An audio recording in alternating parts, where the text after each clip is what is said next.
लितमेन तस्मै श्री नमो विष्णुपादाय कृष्णप्रेष्ठाय भूतले श्रीमते भक्तिवेदांत स्वामी नामिने नमस्ते सारस्वते देवे गौरवाणी प्रचारिणे निर्विशेष शून्यवादी पाश्चात्य देशतारिणे जय श्री कृष्ण चैतन्य प्रभु नित्यानंद श्रद्वैत गदाधर श्रीवासादि गौरभक्तवृंद हरे कृष्ण कृष्ण कृष्ण हरे हरे हरे राम राम राम हरे हरे वाञ्छाकल्पतरुभ्यश्च कृपा सिन्धुभ्येव च पतितानां पावनेभ्यो वैष्णवेभ्यो नमो नमः नमो विष्णुपादाय कृष्णप्रेष्ठाय भूतले श्रीमते भक्तिवेदांत स्वामी नामिने ಭಗವದ್ಗೀತಾ ಯಥಾರೂಪ ಅಧ್ಯಾಯ 9 ಶ್ಲೋಕ 14 ಆಗಿತ್ತು. ಒಂದು ಸ್ವಲ್ಪ ರಿಪೀಟ್ ಮಾಡ್ತೀನಿ. ಸತತಂ ಕೀರ್ತಯಂತೋ ಮಾಂ ಯತಂತಶ್ಚ ದೃಢವ್ರತಾಃ ನಮಸ್ಯಂತಶ್ಚ ಮಾಂ ಭಕ್ತ್ಯಾ ನಿತ್ಯ ಯುಕ್ತ ಉಪಾಸತೆ. ಕೃಷ್ಣ ಹೇಳ್ತದಾನೆ ಅನುವಾದ, ಯಾರು ನನ್ನ ವೈಭವಗಳನ್ನ ಅಂದ್ರೆ ನನ್ನ ಗುಣಗಳನ್ನ ಯಾರು ಗಾನ ಮಾಡ್ತಾರೆ, ಯಾರು ಸತತವಾಗಿ ಕೀರ್ತನೆ ಮಾಡ್ತಾರೆ ಅಂದ್ರೆ ದೃಢ ಸಂಕಲ್ಪದಿಂದ ಶ್ರದ್ಧೆಯಿಂದ ನನಗೆ ನಮಸ್ಕಾರವನ್ನು ಮಾಡುತ್ತಾ ದೃಢ ಸಂಕಲ್ಪದಿಂದ ಪ್ರಯತ್ನ ಮಾಡುತ್ತಾ ಈ ಮಹಾತ್ಮರು ಶಾಶ್ವತವಾಗಿ ಭಕ್ತಿಯಿಂದ ನನ್ನನ್ನು ಪೂಜಿಸುತ್ತಾರೆ. ಯಾರು ಈ ಮಹಾತ್ಮರು ಅಂದ್ರೆ ಯಾರು? ಹಿಂದಿನ ಶ್ಲೋಕ ಹೇಳಿದ್ದ ಮಹಾತ್ಮನಸ್ತು ಮಾಂ ಪಾರ್ಥ ದೈವೀಂ ಪ್ರಕೃತಿ ಮಾಶ್ರಿತಾ. ಹಿಂದಿನ ಶ್ಲೋಕ 9.13 ಕೃಷ್ಣ ಏನ್ ಹೇಳ್ತಾರೆ? ಮಹಾತ್ಮನಸ್ತು ಮಾಂ ಪಾರ್ಥ ದೈವೀಂ ಪ್ರಕೃತಿ ಮಾಶ್ರಿತಾ. ಯಾರು ನನ್ನ ಆಶ್ರಯದಲ್ಲಿ ಇರ್ತಾರೆ ಅವ್ರು ಮಾತ್ರ ನನ್ನ ಬಗ್ಗೆ ಹಾಡ್ತಾರೆ, ನನ್ನ ಬಗ್ಗೆ ಹೇಳ್ತಾರೆ, ನನ್ನ ಗುಣಗಾನ ಮಾಡ್ತಾರೆ, ದೃಢವ್ರತ ಶ್ರದ್ಧೆಯಿಂದ ನನ್ನನ್ನ ಭಜನೆ ಮಾಡ್ತಾರೆ. ನಮಸ್ಯಂತಶ್ಚ ಮಾಂ ನಿತ್ಯ ಯುಕ್ತ ಭಕ್ತಿಯ ನಿತ್ಯ ಯುಕ್ತ ಉಪಾಸತೆ. ಭಕ್ತಿಯಿಂದ ನನ್ನನ್ನ ಅವರು ಸದಾ ಆರಾಧನೆ ಮಾಡ್ತಾರೆ. ಸೊ ಒಂದು ನಾವು ಇಲ್ಲಿ ಗಮನಿಸ್ಬೇಕು ಅಂದ್ರೆ, ಯಾರಂದ್ರೆ ಯಾರು ಭಗವಂತನ ಗುಣಗಾನ ಮಾಡ್ಬೋದಾ, ಭಗವಂತನ ಕೀರ್ತನೆ ಮಾಡ್ಬೋದಾ? ಇಲ್ಲ. ನಮ್ಗೆ ಕ್ಲಿಯರ್ ಆಗಿ ಗೊತ್ತಾಗುತ್ತೆ ಯಾರು ದೈವಿ ಪ್ರಕೃತಿಯಲ್ಲಿ ಇರ್ತಾರೆ, ಯಾರು ರಾಕ್ಷಸಿಂ ಆಸುರಿಂ ಚೈವ ಪ್ರಕೃತಿ ಮೋಹಿನಿಂಶಿತಾಹ. ನೋಡಿ, 2 ಶ್ಲೋಕದಲ್ಲಿ ಕೃಷ್ಣ ಡಿಫರೆನ್ಸ್ ಹೇಳ್ತಾ ಇದ್ದಾನೆ. ಯಾರು ರಾಕ್ಷಸರು, ಯಾರು ಮಹಾತ್ಮರು ಅಂತ. ರಾಕ್ಷಸರು ಯಾರು? ರಾಕ್ಷಸಿಂ ಆಸುರಿಂ ಚೈವ ಪ್ರಕೃತಿ ಮೋಹಿನಿಂಶಿತಾಹ.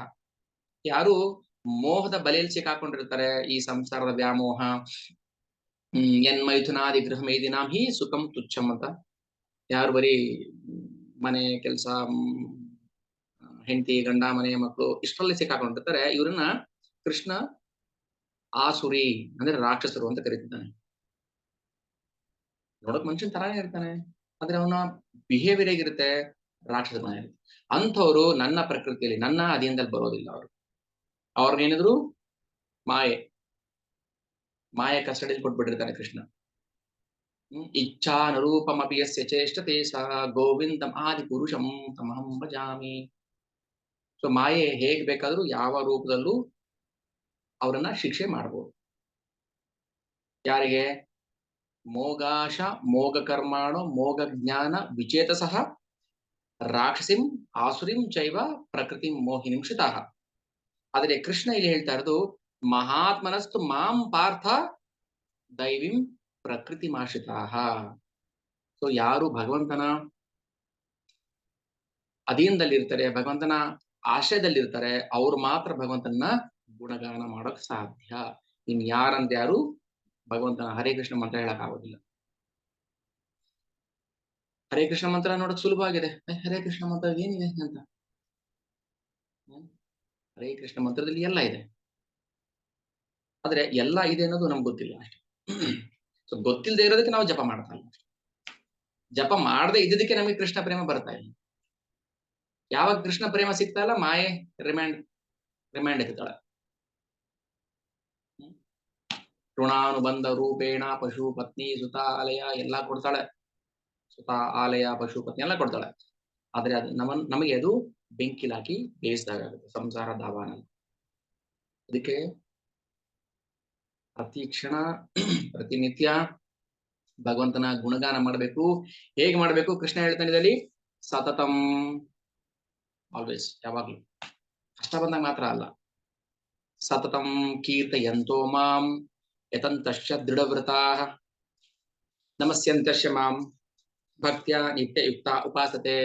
ನನಗೆ ನಮಸ್ಕಾರಗಳನ್ನ ಅರ್ಪಿಸುತ್ತಾ, ನನ್ನ ಭಕ್ತರಿಗೆ ಸೇವೆ ಮಾಡ್ತಾ, ನನ್ನ ಗುಣಗಾನ ಮಾಡ್ತಾ, ಭಗವದ್ಗೀತೆ ಭಾಗವತವನ್ನ ಶ್ರವಣ ಮಾಡ್ತಾ ಪ್ರಚಾರ ಮಾಡ್ತಾ ನಮ್ಮ ಜೀವನವನ್ನ ಕಳೀತಿರ್ತಾರೆ. ಇವ್ರನ್ನ ನಾನ್ ಪ್ರೊಟೆಕ್ಷನ್ ಮಾಡ್ತೀನಿ. ಯಾರು ಇದನ್ನ ಮಾಡೋದಿಲ್ಲ ಅವ್ರಿಗೆ ಕೃಷ್ಣ ತುಂಬಾ ಸುಲಭವಾಗಿ ಸಿಗ್ತಾನೆ ನಮಗೆ. ಎಷ್ಟು ಸುಲಭವಾಗಿ ಸಿಗ್ತಾನೆ? ಅನನ್ಯ ಚೇತ ಸತತಂ, ನೋಡಿ ಅಲ್ಲೂ ಒಂದು ಸತತಂ. ಅನನ್ಯ ಚೇತ ಸತತಂ ಯೋ ಮಾಂ ಸ್ಮರತಿ ನಿತ್ಯಶಃ ತಸ್ಯಾಹಂ ಸುಲಭ ಪಾರ್ಥ. ಯಾಕಂದ್ರೆ ನಿತ್ಯ ಯುಕ್ತಸ್ಯ ಯೋಗಿನಃ. ಅಲ್ಲೂ ಕಾಮನ್ ವರ್ಡ್ಸ್ ನಿತ್ಯಯುಕ್ತ ಸತತಂ, ಇಲ್ಲೂ ಕಾಮನ್ ವರ್ಡ್ಸ್ ಸತತಂ ನಿತ್ಯಯುಕ್ತ. ಅಂದ್ರೆ ನಾವು ಭಗವದ್ಗೀತೆಯನ್ನು ಓದ್ಬೇಕಾದ್ರೆ ಸ್ವಲ್ಪ ನಮ್ಮ ಮೆಟೀರಿಯಲ್ ಇಂಟೆಲಿಜೆನ್ಸ್ ಯೂಸ್ ಮಾಡಬಾರ್ದು. ನಮ್ಮ ಬುದ್ಧಿ ಲೆಕ್ಕಾಚಾರಕ್ಕೆ ಸಿಗೋದಿಲ್ಲ, ನಮ್ಮ ಬುದ್ಧಿ ಯೂಸ್ ಮಾಡಕ್ ಆಗೋದಿಲ್ಲ. ಭಗವಂತನ ಲೀಲೆಯನ್ನು ಅರ್ಥ ಮಾಡ್ಕೊಳ್ಳಕ್ಕೆ ನಮ್ಮ ಭೌತಿಕ ಬುದ್ಧಿಯನ್ನ ಅಪ್ಲೈ ಮಾಡೋ ಹಾಗಿಲ್ಲ, ಅರ್ಥ ಆಗೋದಿಲ್ಲ. ಒಂದು ಉದಾಹರಣೆ ಕೊಟ್ಟು ಹೇಳ್ತೀನಿ ನಿಮ್ಗೆ. ಯಶೋಧ ಮಾಯಿ ಭಗವಂತನ ಕಟ್ಟಿ ಹಾಕ್ತಾವಲ್ವಾ, ದಾಮೋದರ ಲೀಲೆ. ಓಯ್ ಕೃಷ್ಣ, ಮೊಡಕೆ ಹೊಡೆದಾಕಿದ್ಯಾ, ಬಾಯಿಲ್ ಹೆಂಗ್ ಮಾಡ್ತೀನಿ. ಕೋಲ್ ತಗೊಂಬಂದು ಯಶೋಧ ಮಾಯಿ ಹೊಡೆಯೋದಿಕ್ಕೆ ಕೃಷ್ಣ ಎಲ್ಲಾ ಕಡೆ ಓಡಾಡ್ಸ್ಬಿಡ್ತಾನೆ, ಸಿಗೋದಿಲ್ಲ. ಓಕೆ, ಅಮ್ಮ ಕಷ್ಟಪಟ್ಟು ಹಿಡಿತದಾಳೆ ನನ್ನ. ಭಕ್ತಿ ಬದ್ಧಂ ತದೀಶಿತಜ್ಞೇಶು ಭಕ್ತೈರ್ಜಿತತ್ವಂ. ಭಕ್ತೈರ್ಜಿತತ್ವಂ. ಸೊ ಕೃಷ್ಣನ್ ಸೋಲ್ಸ್ಬಿಟ್ಲು. ಹೇಗೆ? ಹಿಡಿದ್ಬಿಟ್ಲು. ಅಂದ್ರೆ ಕೃಷ್ಣ ಹಿಡಿಸ್ಕೊಂಡ, ಯಶೋಧಮ್ಮ ಹಿಡಿದಿದ್ದಲ್ಲ, ಕೃಷ್ಣ ಹಿಡಿಸ್ಕೊಂಡ. ಓಕೆ, ನಿನ್ ಕೈ ಹಿಡಿಯಕ್ಕಾಗಲ್ಲ, ನನ್ನ ಗೊತ್ತು, ನಾನು ಸಿಕ್ಕಾಕೊಳ್ತೀನಿ, ಕಟ್ಟು. ಸೊ ಕಟ್ತಾಳೆ. ಎಷ್ಟು ಬಿಗಿಯಾಗಿ ಕಟ್ತಾಳೆ? 2 ಇಂಚ್ ಶಾರ್ಟೇಜ್ ಬರುತ್ತೆ. 2 ಇಂಚ್ ಅಷ್ಟೇನೆ. ಅದು ಭಾಗವತ ಹೇಳ್ತಾರೆ 2 ಅಂಗುಲ ಅಂತ ಹೇಳುತ್ತೆ. ಅಂದ್ರೆ 2 ಇಂಚು. ಅಂದ್ರೆ 2 ಇಂಚು ಹಗ್ಗ ಸಿಕ್ಕಿದ್ರೆ ಕಟ್ಟಬಹುದು ಅಂತ ನಮ್ಮ ಲೆಕ್ಕಾಚಾರ. ಒಂದ್ ಹಗ್ಗ ತಡ್ತಾಳೆ, ಇಷ್ಟು ಉದ್ದ ಇರುತ್ತೆ, ಅದು ಕಟ್ತಾಳೆ. ಮತ್ತೆ 2 ಇಂಚ್ ಶಾರ್ಟೇಜ್. ಅಟ್ಲೀಸ್ಟ್ 1 ಇಂಚ್ ಆದ್ರೂ ಕಡಿಮೆ ಆಗೋದಿತ್ತಲ್ಲ. ಇಲ್ಲ, ಅದು ನಮ್ ಲೆಕ್ಕಾಚಾರ. 14 - 2 12.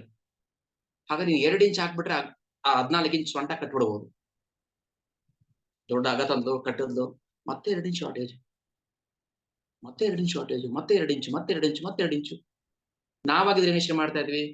14 - 2 12, 12 + 2 14. ಮತ್ತೆ ಎಲ್ಲೋ ಲೆಕ್ಕ ತಪ್ತಾ ಇದೆಯಲ್ಲ ಅಂತ ಯೋಚನೆ ಮಾಡ್ತೀವಿ. ಯಶೋಧ ಮಾಯ ಮನಸ್ಸಲ್ಲಿ, ಬುದ್ಧಿಲಿ ಆ ಯೋಚನೆ ಬರಲೇ ಇಲ್ಲ. ಲೆಕ್ಕ ಗೊತ್ತಿಲ್ಲ ಅಂತಲ್ಲ, ಅವಳು ಗೊತ್ತು ಲೆಕ್ಕ. ದಿನಕ್ಕೆ ಎಷ್ಟು ಲೀಟರ್ ಹಾಲು ಕರಿತಾ ಇದ್ದೆ, ಅದ್ರಲ್ಲಿ ಎಷ್ಟು ಬೆಣ್ಣೆ ಬರ್ತಾ ಇತ್ತು, ಎಷ್ಟು ಕೆಜಿ ತುಪ್ಪ ಬರ್ತಾ ಇತ್ತು ಗೊತ್ತು, ಎಷ್ಟು ಟ್ಯಾಕ್ಸ್ ಕೊಡ್ಬೇಕು ಕಂಪನಿಗೆ ಎಲ್ಲ ಗೊತ್ತು, ಗಣಿತ ಗೊತ್ತು ಅವರಿಗೆ. ಕೃಷ್ಣನ್ ಕಟ್ಟಬೇಕಾದ್ರೆ ಮಾತ್ರ ಯಾಕೆ ಗಣಿತ ಗೊತ್ತಾಗ್ಲಿಲ್ಲ ಅವರಿಗೆ? ಒಂದು 2ನೇ ಥಾಟ್ ಯೋಚನೆ ಮಾಡ್ಲೇ ಇಲ್ಲ. ಒಂದು ಕ್ಷಣನೂ ಭಗವಂತನ ಬಗ್ಗೆ ಆತರ ಯೋಚನೆ ಬರಲೇ ಇಲ್ಲ ಅವಳಿಗೆ. ಅದು ಯಾಕಂದ್ರೆ ಅದು ಭೌತಿಕ ಬುದ್ಧಿ. ಯಶೋಧ ಇದ್ದಿದ್ದು ಭೌತಿಕ ಬುದ್ಧಿ ಅಲ್ಲ, ಅದು spiritual wisdom, spiritual mind, spiritual intellect, spiritual body, ಎಲ್ಲ ಸ್ಪಿರಿಚುವಲ್. ಅವಾಗ ನಾವು ಭೌತಿಕ ಬುದ್ಧಿನ ಅಪ್ಲೈ ಮಾಡಕ್ ಆಗೋದಿಲ್ಲ. Laplace theorem, Z transform, Newton's ಲಾ, ಯಾವ ಲಾನು ವರ್ಕ್ ಆಗಲ್ಲ ಅಲ್ಲಿ. ಸೊ ಹೀಗೆ ಯಾರು ಭಗವಂತನನ್ನ ನಿತ್ಯ ಯುಕ್ತ ಉಪಾಸತೆ ಅವರು ಮಾತ್ರ ಭಗವಂತನನ್ನ ಆರಾಧನೆ ಮಾಡಬಹುದು, ಇಲ್ಲಾಂದ್ರೆ ಆರಾಧನೆ ಮಾಡಕ್ಕಾಗಲ್ಲ. ಸ್ವಲ್ಪ ಏನಾದ್ರೂ ಒಳಗಿಂದ ಪ್ಲಿಕ್ ಆಗ್ತಾ ಇದೆಯಾ? ಹೌದು, ನಾವಾಗಿದ್ರೆ ಲೆಕ್ಕ ಹಾಕ್ತಾ ಇದ್ವಿ. ಆದ್ರೆ ಯಶೋಧ ಯಾಕೆ ಲೆಕ್ಕ ಹಾಕ್ಲಿಲ್ಲ? 14 ಇಂಚ್ ಸೊಂಟಾನ ಇಷ್ಟು ದೊಡ್ಡ ಹಗ್ಗ ತಂದು ಕಟ್ಟದ್ದು, ಗೋಕುಲದಲ್ಲಿರೋ ಎಲ್ಲಾ ಹಗ್ಗಗಳನ್ನ ತಂದು ಕಟ್ಟದ್ದು, ಅದು 2 ಇಂಚ್ ಶಾರ್ಟ್. ಯಾಕೆ ಅಂದ್ರೆ ಭಗವಂತನ ಹೊಟ್ಟೆಲಿ ಇದ್ದಿದ್ದು ಅದು ನಮ್ಮ ಹೊಟ್ಟೆ ತರ ಅಲ್ಲ, ಅದು ಬ್ರಹ್ಮಾಂಡಗಳಿದೆ ಒಳಗಡೆ. ಹೆಂಗ್ ಕಟ್ಟಕ್ಕಾಗತ್ತೆ? ಇದು ಸಾಮಾನ್ಯ ಹೊಟ್ಟೆ ಅಲ್ಲ ಕೃಷ್ಣಂದು, ಇದ್ರಲ್ಲಿ ಬ್ರಹ್ಮಾಂಡಗಳಿದೆ. ತೋರ್ಸಿದ್ನಲ್ಲ. ನಾಹಂ ಭಕ್ಷಿತವಾನಂಬ ಸರ್ವೇ ಮಿಥ್ಯಾನುಶಂಸಾಃ. ನಾನ್ ಸುಳ್ಳು ಹೇಳ್ತಾ ಇಲ್ಲ, ನಾನ್ ಮಣ್ ತಿಂದಿಲ್ಲ. ನಾಹಂ ಭಕ್ಷಿತವಾನಂಬ, ಕೃಷ್ಣ ಸುಳ್ಳು ಹೇಳ್ತಾ ಇಲ್ಲ. ಯಾಕಂದ್ರೆ ಮಣ್ ತಿಂದಿಲ್ಲ. ಅವನು ಯಾಕೆ ತಿಂತಾನೆ ಮಣ್ಣು? ಯಾಕಂದ್ರೆ ಕೃಷ್ಣನಿಗೆ ಸಂಬಂಧಪಟ್ಟ ಎಲ್ಲವೂ ಕೂಡ ಅದು ನಿರಪೇಕ್ಷ, ಅದು ಸಾಪೇಕ್ಷ ಅಲ್ಲ. ಸಾಪೇಕ್ಷ ಅಂದ್ರೆ ರಿಲೇಟಿವಿಟಿ. ಕೃಷ್ಣನಿಗೆ ಯಾವುದರ ಸಂಬಂಧವೂ ಇಲ್ಲ. ಹೇಗೆ, ಯಾಕೆ ಅಂತ ಪ್ರಶ್ನೆ ಕೇಳಿದ್ರೆ, ಹೌದು, ಈಗ ನಾನು ನನ್ನ ಹೆಂಡತಿ ಅಂತ ಹೇಳ್ತೀವಿ. ನಾನು ನನ್ನ ಹೆಂಡತಿ ಅಂದ್ರೆ ಅರ್ಥ ಏನು? ನಾನು ಬೇರೆ ನನ್ನ ಹೆಂಡತಿ ಬೇರೆ ಅಂತ ಆಯ್ತು ಅಲ್ವಾ. ಎಲ್ಲಿ ನನ್ನ ಅಂತ ಬರುತ್ತೆ ಅಲ್ಲಿ ಎರಡು ಇರುತ್ತೆ, ದ್ವೈತ ಎರಡು ಇರುತ್ತೆ. ಇದು ನಾನು, ಅದು ನನ್ನ ಹೆಂಡತಿ. ಆದರೆ ಕೃಷ್ಣನ್ ವಿಚಾರಕ್ಕೆ ಬಂದಾಗ ನಾನೂ ನಾನೇ, ನನ್ನ ಹೆಂಡತಿಯೂ ನಾನೇ, ನನ್ನ ಮಗನೂ ನಾನೇ, ಭೂಮಿನೂ ನಾನೇ, ಗಾಳಿ ನಾನೇ, ಆಕಾಶ ನಾನೇ, ಎಲ್ಲ ನಾನೇ. ಮತ್ತೆ ಸಂಬಂಧ ಹೇಗೆ ಕಲ್ಪಿಸ್ತೀವಿ ನಾವು? ಮಣ್ಣು ನಾನೇ ಆಗಿದ್ದಾಗ ನಾನೇ ಹೆಂಗೆ ಮಣ್ಣು ತಿನ್ಲಿ? ಈ ತತ್ವ ಹೆಂಗ ಅರ್ಥ ಆಗುತ್ತೆ ನಿಮ್ಗೆ? ಒಂದ್ ವೇಳೆ ಕೃಷ್ಣ ಸುಳ್ಳೇ ಹೇಳ್ದ ಅಂತ ಇಟ್ಕೊಳ್ಳಿ, ಮಣ್ಣು ತಿಂದಾನೆ ಕೃಷ್ಣ, ಅದು ಸುಳ್ಳು ಹೇಳ್ತಾನೆ, ಪ್ರೂವ್ ಮಾಡಿ ಸುಳ್ಳು ಹೇಳಿದ್ದಾನೆ ಅಂತ. ನಿಮ್ಮ ಭೌತಿಕ ಬುದ್ಧಿಯನ್ನು ಅಪ್ಲೈ ಮಾಡಿದ್ರೆ ನೀವು ಮೋಸಗಾರರಾಗ್ತೀರಾ. ಕೃಷ್ಣನ್ ಮೋಸ ಮಾಡಕ್ಕಾಗೋದಿಲ್ಲ, ಕೃಷ್ಣನ ನಾವು ಹಿಡಿಯೋಕ್ಕಾಗೋದಿಲ್ಲ. ಕೃಷ್ಣ ಸುಳ್ಳು ಹೇಳ್ಬೇಡ ಅಂತ ಹೇಳಿದಾನೆ, ಮತ್ತೆ ಸುಳ್ಳು ಹೇಳ್ದ ಕೃಷ್ಣ? ಹಾಗಾದ್ರೆ ಸುಳ್ಳು ಅಂದ್ರೆ ಅರ್ಥ ಏನು? ಡೆಫಿನೇಷನ್ ಕೊಡಿ. ಕೃಷ್ಣ ಅಧರ್ಮ ಮಾಡಿದಾನೆ. ಯಾಕೆ ಅಧರ್ಮ ಮಾಡಿದಾನೆ? ಅವ್ರು ಕಂಡೋರ್ ಪತ್ನಿಯನ್ನ ಅಪಹಾರ ಮಾಡಿದಾನೆ, ಅಥವಾ ಕಂಡ ಹೆಣ್ಣು ಮಕ್ಕಳ ಜೊತೆ ಅವನು ಲೀಲೆ ಮಾಡಿದಾನೆ. ಪ್ರೂವ್ ಮಾಡಿ ಹಾಗಾದ್ರೆ ಕಂಡವ್ರ ಹೆಣ್ಣು ಮಕ್ಕಳು ಅಂತ. ಇಲ್ಲ, ಅವರೆಲ್ಲರೂ ಕೂಡ ಕೃಷ್ಣನ ಅಂತರಂಗ ಶಕ್ತಿಯ ಅಭಿವ್ಯಕ್ತಿ. ಕೃಷ್ಣನಿಗಿಂತ ಬೇರೆ ಆದದ್ದು ಯಾವುದೂ ಇಲ್ಲ. ಮತ್ತ ಪರತರಂನ ಅನ್ಯತ್ ಕಿಂಚಿತ್ ಅಸ್ತಿ ಮೈ ಸರ್ವಮಿದಂ ಪ್ರೋತಂ ಸೂತ್ರಮಣಿಗಣಾಯ. ಕೃಷ್ಣ ಮಾತ್ರ ಹೇಳ್ಬೋದು ಇದು ನಂದು ಅಂತ, ನಾವ್ ಹೇಳಂಗಿಲ್ಲ. ಸೊ ಈ ತತ್ವ ನಮ್ಗೆ ಯಾವಾಗ ಅರ್ಥ ಆಗುತ್ತೆ? ನಾವು ಕೃಷ್ಣನ ಭಾವವನ್ನ ಅರ್ಥ ಮಾಡ್ಕೊಂಡಾಗ ನಮ್ಗೆ ಈ ಸತ್ಯ ಅರ್ಥ ಆಗುತ್ತೆ. ಇಲ್ಲಾಂದ್ರೆ ನಮ್ಗೆ ಏನು ಅರ್ಥ ಆಗುತ್ತೆ. ಆ ಲೆಕ್ಕ 14 ಇಂಚು ಮೈನಸ್ 2 ಇಂಚು, ಆ ಲೆಕ್ಕ ನಾನು ಶುರು ಆಗೋದಿಲ್ಲ. ಅದೇನು ಸ್ಕೂಲ್ ಕಾಲೇಜಲ್ಲಿ ಸರಿ. ಸೊ ಕೃಷ್ಣನ ಲೆಕ್ಕಾಚಾರ ನಾವು ಅರ್ಥ ಮಾಡ್ಬೇಕಾಗೋದಿಲ್ಲ. ಅರ್ಥ ಆಗುತ್ತೆ. ಯಾವಾಗ ಅರ್ಥ ಆಗುತ್ತೆ? ಅನನ್ಯ ಚೇತ ಸತತಂ ಯೋಮಾಂ ಸ್ಮರತಿ ನಿತ್ಯಶಃ ತಸ್ಯಾಹಂ ಸುಲಭ ಪಾರ್ಥ ನಿತ್ಯಯುಕ್ತ ಚ ಯೋಗಿನಃ. ಅದಕ್ಕೆ ಕೃಷ್ಣ ಹೇಳ್ತಾನೆ, ಈ ಮಹಾತ್ಮರು, ಯಾವ ಮಹಾತ್ಮರು? ಯಾರು ದೈವಿ ಪ್ರಕೃತಿಯ ಆಶ್ರಯದಲ್ಲಿರ್ತಾರೆ ಆ ಮಹಾತ್ಮರು ನನ್ನನ್ನ ಸುಲಭವಾಗಿ ಅರ್ಥ ಮಾಡ್ಕೊಳ್ತಾರೆ. ಇಲ್ಲಿ ಭಾವಾರ್ಥದಲ್ಲಿ ಪ್ರಭುಪಾದ ಹೇಳ್ತಾರೆ, ಸಾಮಾನ್ಯ ಮನುಷ್ಯನಿಗೆ ರಬ್ಬರ್ ಸ್ಟಾಂಪ್ ಅನ್ನು ಒತ್ತಿ ಮಹಾತ್ಮ ಉತ್ಪಾದನೆ ಮಾಡಲು ಸಾಧ್ಯವಿಲ್ಲ.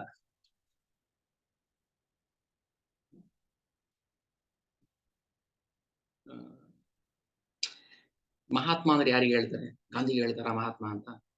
ಮೂರ್ಖರು ಹೇಳಿ. ಈ ವಿಷಯ ಒಂದ್ಸಲ ನಾನು ಟಾಪಿಕ್ ಡಿಸ್ಕಷನ್ ಮಾಡಿದ್ದೆ. ಒಬ್ರು ಯಾರೋ ಗಾಂಧಿವಾದಿ ಅನ್ಸುತ್ತೆ, ಗೊತ್ತಿಲ್ಲ ನಮ್ಗೆ.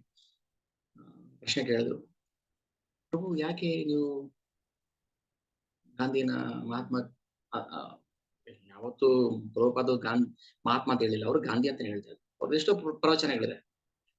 ಮಿಸ್ಟರ್ ಗಾಂಧಿ ಅಂತ ಹೇಳಿದ್ರೆ ಎಲ್ಲಿ ಮಹಾತ್ಮ? ಯಾರು ಮಹಾತ್ಮ? ಯಾರು ಭಗವಂತನ ದೈವಿ ಪ್ರಕೃತಿಯಲ್ಲಿ ಆಶ್ರರಾಗಿರ್ತಾರೆ ಅವರು ಮಾತ್ರ ಮಹಾತ್ಮ. ರಬ್ಬರ್ ಸ್ಟಾಂಪ್ ಹೊಡೆದು ಓ ಮಹಾತ್ಮ ಹೋಗು, ನೀನು ಮಹಾತ್ಮ ಹೋಗು ಅಂತ ಹೇಳಂಗಿಲ್ಲ. ಇಲ್ಲಿ ಹೇಳ್ತಾ ನೋಡಿ, ಸಾಮಾನ್ಯ ಮನುಷ್ಯನಿಗೆ ರಬ್ಬರ್ ಸ್ಟಾಂಪ್ ಅನ್ನ ಒತ್ತಿ ಮಹಾತ್ಮನ ಉತ್ಪಾದನೆ ಮಾಡಲು ಸಾಧ್ಯವಿಲ್ಲ.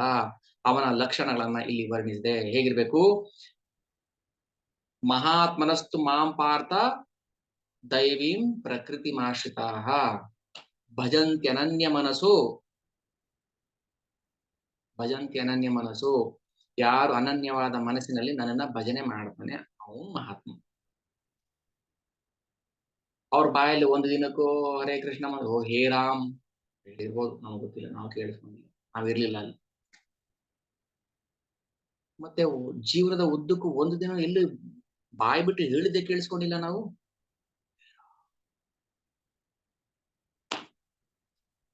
ನಮ್ಮನ್ನ ಜನ ಏನ್ ಮಾಡ್ತಾರೆ? ಕೃಷ್ಣ ಭಕ್ತರನ್ನ ಫೂಲ್ ಮಾಡಕ್ ಹೋಗ್ತಾರೆ, ಅಥವಾ ಏನ್ ಹೇಳ್ತಾರೆ ಕನ್ನಡದಲ್ಲಿ, ಯಾಮಾರಿಸ್ತಾರೆ. ಬಟ್ ಕೃಷ್ಣ ಯಾಮಾರಕ್ಕೆ ಬಿಡೋದಿಲ್ಲ. ನಾವೇದ್ರೆ ಯಾಮಾರಿ ಬಿಡ್ತೀವಿ. ಬಟ್ ಇಲ್ಲಿ ಕೃಷ್ಣ ಹೇಳಿದಾನೆ, ಭಜಂತ್ಯನನ್ಯ ಮನಸ್ಸು ಭೂತಾದಿಂ ಜ್ಞಾತ್ವಾ ಭೂತಾದಿಂ ಅವ್ಯಯಂ. ಭಜಂತ್ಯನನ್ಯ ಮನಸ್ಸು ಜ್ಞಾತ್ವಾ ಭೂತಾದಿಂ ಅವ್ಯಯಂ. ಕೃಷ್ಣ ಹೇಳ್ತಾನೆ ಇಲ್ಲಿ, ಯಾರು ನಿಜವಾದ ಮಹಾತ್ಮ ಅವನು ತಿಳ್ಕೊಂಡಿರ್ತಾನೆ ಏನನ್ನ? ಭಗವಂತನ ಸದಾ ಸ್ಮರಣೆ ಮಾಡಬೇಕು. ಅನನ್ಯ ಚೇತ ಅಂದ್ರೆ ಯಾವಾಗ ಸಾಯೋ ಟೈಮಲ್ಲಿ ಅಲ್ಲ. ಕೃಷ್ಣ ಹೇಳ್ತಾನೆ ಗೀತೆ 8 ಚಾಪ್ಟರ್ಲಿ 8.5 8.6 ಅಂತ ಕಾಲೇಚ ಮಾಮೇವ ಸ್ಮರನ್ ಮುಕ್ತ ಕಲಿವ. ಸಾವಿನ ಸಮಯದಲ್ಲೂ ನನ್ನನ್ನೇ ಸ್ಮರಣೆ ಮಾಡಿ ಪ್ರಾಣವನ್ನ ಬಿಡಬೇಕು ಅಂತವನನ್ನು ಮಾತ್ರ ನಾನು ಸಿಗ್ತೀನಿ. ಇವಾಗ ಸಾಯೋ ಟೈಮಲ್ಲಿ ಅವನಿಗೆ ಯಾರು ತುಂಬಾ ಭೌತಿಕವಾಗಿ ಅಂಟ್ಕೊಂಡಿರ್ತಾನಲ್ವ, ದಿನ ಬೆಳಿಗ್ಗೆ ಇದ್ರೆ ಎಷ್ಟು ಯೋಚನೆ ಮಾಡ್ತಾನೆ, ಯಾವ್ದ್ರ ಬಗ್ಗೆ ಯೋಚನೆ ಮಾಡ್ತಾನೆ, ಅದೇ ಯೋಚನೆಗಳು ಸಾವಿನ ಸಮಯದಲ್ಲಿ ಕಾಣಿಸ್ಕೊಳುತ್ತೆ. ಟಕ ಟಕ ಟಕ ಅಂತ ಪಾಪ ಆಗ್ತಾ ಇರುತ್ತೆ ಸಾಯೋ ಟೈಮಲ್ಲಿ. ಕೃಷ್ಣನ ಬಗ್ಗೆ ಯೋಚನೆ ಇಲ್ಲ, ಬರೋದೇ ಇಲ್ಲ. ಭೀಷ್ಮಾಚಾರ್ಯ ಮಹಾಭಾರತದ ಅನುಶಾಸನ ಪರ್ವದಲ್ಲಿ ಶರಶೈವ ಮಲಗಿರ್ತಾರೆ. ವಿಷ್ಣು ಸಹಸ್ರನಾಮ ಹೇಳ್ಬೇಕು ಇವಾಗ. ಭಗವಂತ ಕಣ್ಣೆದುರುಗಡೆ ಇದ್ದಾನೆ, ಪಾಂಡವರು ಮೊಮ್ಮಕ್ಕಳಿದ್ದಾರೆ, ಸುತ್ತಮುತ್ತ ಧೌಮ್ಯ, ವಸಿಷ್ಠರು, ಕೃಪಾ ಎಲ್ಲ ಋಷಿಗಳಿದ್ದಾರೆ. ದೇವತೆಗಳು ಮೇಲಿಂದ ನೋಡ್ತಿದ್ದಾರೆ, ಏನಪ್ಪಾ ಇವಾಗ ಭೀಷ್ಮನ್ ಕತೆ ಅಂತ. ಭೀಷ್ಮ ಹೇಳ್ತಾರೆ, ಓ ಕೃಷ್ಣ, ನನ್ನ ಸಾವಿನ ಉದ್ದಕ್ಕೂ ನಿನ್ನ ಸ್ಮರಣೆ ಮಾಡಿದೆ, ನಿನ್ನನ್ನೇ ಅಗ್ರ ಪೂಜ್ಯನಾಗಿ ಮಾಡ್ಬೇಕು ಅಂತಾನು ಡಿಸೈಡ್ ಮಾಡಿದೆ. ಇಷ್ಟು ಇರ್ಬೇಕಾದ್ರೂ ನನಗೆ ನಿನ್ ಸ್ಮರಣೆ ಬರ್ತಾ ಇಲ್ವಲ್ಲ ಅಂತ ಬರುತ್ತಾರೆ ಭೀಷ್ಮಾಚಾರ್ಯ. ಪ್ರತಿ ಕ್ಷಣನೂ ಭಗವಂತ ಸ್ಮರಣೆ ಮಾಡ್ತಾ ಇದ್ದಂತು ಪರಶುರಾಮರ ಶಿಷ್ಯ. ಇಷ್ಟಾದ್ರೂ ಅವ್ರಿಗೆ ಸಾವಿನ ಸಮಯದಲ್ಲಿ ಶರಶೈಯ ಮೇಲೆ ಮಲಗಿದ್ದಾಗ ಇಚ್ಛಾಮರಣಿ ಬೇರೆ, ಭಗವಂತ ಸ್ಮರಣೆನೇ ಬರ್ತಾ ಇಲ್ಲ. ಕೃಷ್ಣ ಹೇಳ್ತಾನೆ, ಓ ಭೀಷ್ಮಾಚಾರ್ಯ, ಕುರುಕುಲದ ಸೂರ್ಯ ಮುಳುಗ್ತಾ ಇದೆ, ಅಂದ್ರೆ ಭೀಷ್ಮ ಸಾಯ್ತಾ ಇದ್ದಾನೆ, ನೀವೆಲ್ರೂ ಹೋಗಿ ಅವ್ರ ಹತ್ರ ಬೋಧನೆಯನ್ನ ತಗೊಳ್ಳಿ.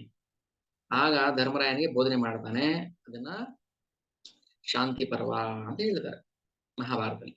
ಶಾಂತಿ ಪರ್ವದಲ್ಲಿ ಉದ್ದಕ್ಕೂ ಭೀಷ್ಮಾಚಾರ್ಯ ಧರ್ಮರಾಯನಿಗೆ ಬೋಧನೆ ಮಾಡಿದ್ರು. ಈ ಬೋಧನೆ ಮಾಡೋ ಶಕ್ತಿ ಯಾರು ಕೊಟ್ರು? ಹೇಳ್ತಾರೆ ಭೀಷ್ಮಾಚಾರ್ಯ, ನನ್ಗೆ ಸ್ಮರಣೆ ಇಲ್ಲ, ನನ್ಗೆಲ್ಲ ಮರ್ತೋಗಿದೆ, ದೇಹದಲ್ಲಿ ಶಕ್ತಿ ಇಲ್ಲ, ರಕ್ತ ಹಿಂಗೋಗಿದೆ, ನೋವಾಗ್ತಿದೆ, ನಿನ್ ಸ್ಮರಣೆ ಬರ್ತಾ ಇಲ್ಲ, ನಾನು ಹೆಂಗೆ ಹೇಳಿ ಧರ್ಮ ಬೋಧನೆ? ನಾನ್ ನಿನ್ನ ಹೃದಯದಲ್ಲಿ ಕೂತು, ನಿನ್ನ ಸ್ಮೃತಿಯಲ್ಲಿ ಕೂತ್ಕೊಂಡು, ನಿನ್ನ ನಾಲಿಗೆಯಲ್ಲಿ ಕೂತ್ಕೊಂಡು ನಾನು ನುಡಿಸ್ತೀನಿ, ನುಡಿ ನೀನು. ಈ ಶಕ್ತಿ ಯಾಕೆ ಕೊಟ್ಟ ಭಗವಂತ ಸಾವಿನ ಸಮಯದಲ್ಲಿ ಭಕ್ತನಿಗೆ? ಸಾಯೋ ಟೈಮಲ್ಲಿ ನೆನ್ಸ್ಕೊಂಡ್ರೆ ಆಯ್ತು ಬಿಡಿ, ಬರೋದಿಲ್ಲ. ಅದಕ್ಕೆ ಹೇಳುದು 8.5, 8.6 ಅಂತಕಾಲೇಚ ಮಾಮೇವ ಸ್ಮರನ್ ಮುಕ್ತ ಕಲೇವರಂ ಯಃ ಪ್ರಯಾತಿ ಸಮಭಾವಂ ಯಾತಿ ನಾಸತ ಸಂಶಯ ಯಂ ವಾಪಿ ಸ್ಮರನ್ ಭಾವಂ ತ್ಯಜತಂತೆ ಕಲೇವರಂ ತಂ ತಮೇವೇತಿ ಕೌಂತೆಯ ಸದಾ ತದ್ಭಾವ ಭಾವಿತ. ಸತತಂ ಹೇಳಿದ್ರು 2 ಶ್ಲೋಕದಲ್ಲಿ, ಅಲ್ಲಿ ಸದಾ ತದ್ಭಾವ ಭಾವಿತ ಅಂತ ಹೇಳ್ತಾರೆ. ನಾವ್ ಯಾವತ್ತೋ ವರ್ಷಕ್ಕೊಂದಿನೋ 6 ತಿಂಗಳಿಗೊಂದಿನೋ ಹಬ್ಬ ಹರಿದಿನಕ್ಕೊಂದಿನೋ ಏನೋ ಒಂದಷ್ಟು ಪೂಜೆ ಮಾಡ್ಬಿಟ್ಟು ಸ್ವಾಮಿ ಒಳ್ಳೇದ್ ಮಾಡಪ್ಪ ಅಂತೇಳಿ ಏನಕ್ಕೆ ಒಳ್ಳೇದ್ ಮಾಡ್ತಾನೆ? ಯಾಕೆ ಒಳ್ಳೇದ್ ಮಾಡ್ಬೇಕು ಹೇಳಿ?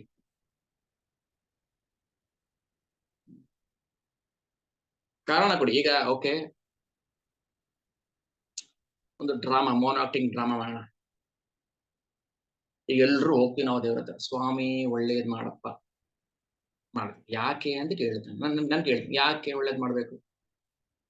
ಅಲ್ಲ, ಒಳ್ಳೇದ್ ಮಾಡು ಅಷ್ಟೇ, ಯಾಕೆ ಮಾಡ್ಬೇಕು ಒಳ್ಳೇದು? ಕಾರಣ ಕೊಡಿ. ಭಜಂತ್ಯನನ್ಯ ಮನಸ್ಸು ಜ್ಞಾತ್ವ ಭೂತಾದಿಂ ಅವ್ಯಯಂ. ಭಜನೆ ನನ್ನನ್ನು ಭಜನೆ ಮಾಡಿದ್ದ ನೀನು? ಯೋ ಮಾಂ ಸ್ಮರತಿ, ಸ್ಮರಣೆ ಮಾಡಿದ್ದ? ಭೂತಾದಿಂ ಅವ್ಯಯಂ, ಇರುವುದೆಲ್ಲದಕ್ಕೂ ಮೂಲ ನಾನೇ, ನಾನು ಅವ್ಯಯ ಅನ್ನೋದು ಗೊತ್ತಾ ನಿನಗೆ? ಮತ್ ಏನಕ್ಕೆ ಒಳ್ಳೇದ್ ಮಾಡಿ ನಾನು? ಸರಿ, ನೀನ್ ಕೇಳಿದ್ಯಪ್ಪ ಒಳ್ಳೇದ್ ಮಾಡ್ಬೇಕು, ಸರಿ ಯಾಕೆ ಮಾಡ್ಬೇಕು ನಾನು ಒಳ್ಳೇದು ಅಂತ ಕೇಳಿದ್ರೆ ಏನ್ ಮಾಡ್ಬೇಕು? ಈಗ ಒಂದ್ ಕಡೆ ಯಮ, ಓಕೆ ಭಗವಂತನ್ ಬಿಡಿ, ಒಂದ್ ಕಡೆ ಯಮ ನಿಂತಿದ್ದಾನೆ, ಒಂದ್ ಕಡೆ ನಾವು ಕಡೆ ನಿಂತಿದ್ದೀವಿ. ಯಮ ಪ್ರಶ್ನೆ ಕೇಳ್ತಾನೆ, ಏನೇ ಕರ್ಕೊಂಡ್ ಬಂದಿದ್ದೀರಾ ಅವನನ್ನ? ನಿಮ್ ಜಾತಕ ತೆಗಿರಿ. ಸ್ವಾಮಿ ಚಿತ್ರಗುಪ್ತ ತೆಗಿತಾನೆ ಹಿಸ್ಟ್ರಿ ಅವನು. ಹುಟ್ಟದಾಗಿಂದ ಅಲ್ಲ, ಹುಟ್ಟೋಕ್ ಮುಂಚೆ ಲೆಕ್ಕ ಕೊಡ್ತಾರೆ. ಗರ್ಭಾಷ್ಟಕಂ ಅಂತ ಹೇಳ್ತಾರೆ ನೋಡಿ, ಹುಟ್ಟೋಕ್ ಮುಂಚೆಯಿಂದ ಲೆಕ್ಕ ಕೊಡ್ತಾನೆ ಚಿತ್ರಗುಪ್ತ. ನಾವು ಹುಟ್ಟದ ಮೇಲೆ, ಆಮೇಲೆ ಬುದ್ಧಿ ಬಂದ್ಮೇಲೆ, ನನಗೆ ಅದು ಬಂದ್ಮೇಲೆ ಅಂತ ಹೇಳಿದ್ವಿ ನಾವು.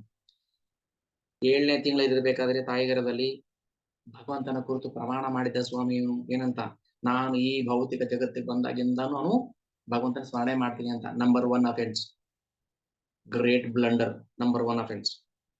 ತಾಯಿ ಗರ್ಭದಲ್ಲಿ ಸುಳ್ಳು ಹೇಳಿದ ಸ್ವಾಮಿ ಅವನು, ಹೌದಾ? ನೆಕ್ಸ್ಟ್, ಆಚೆ ಬರ್ತಿದಂಗೆ ಇದು ನನ್ನ ಅಮ್ಮ, ಇದು ನನ್ನ ಅಪ್ಪ, ಇದು ನನ್ನ ಆಟದ ಸಾಮಾನು, ಇದು ನನ್ನ ಗಿರಿಗಿಟ್ಲೆ. ಓನರ್ಶಿಪ್ ಅಕ್ವೈರ್ ಮಾಡ್ಕೊಂಡ ಸ್ವಾಮಿ, ಓನರ್ಶಿಪ್ ತಗೊಂಡ ಇವನು, ಹೌದಾ? Offence number 2. ಆಯ್ತು. ಆಮೇಲೆ ಈ ಭೌತಿಕ ಜಗತ್ತಿಗೆ ಬಂದ.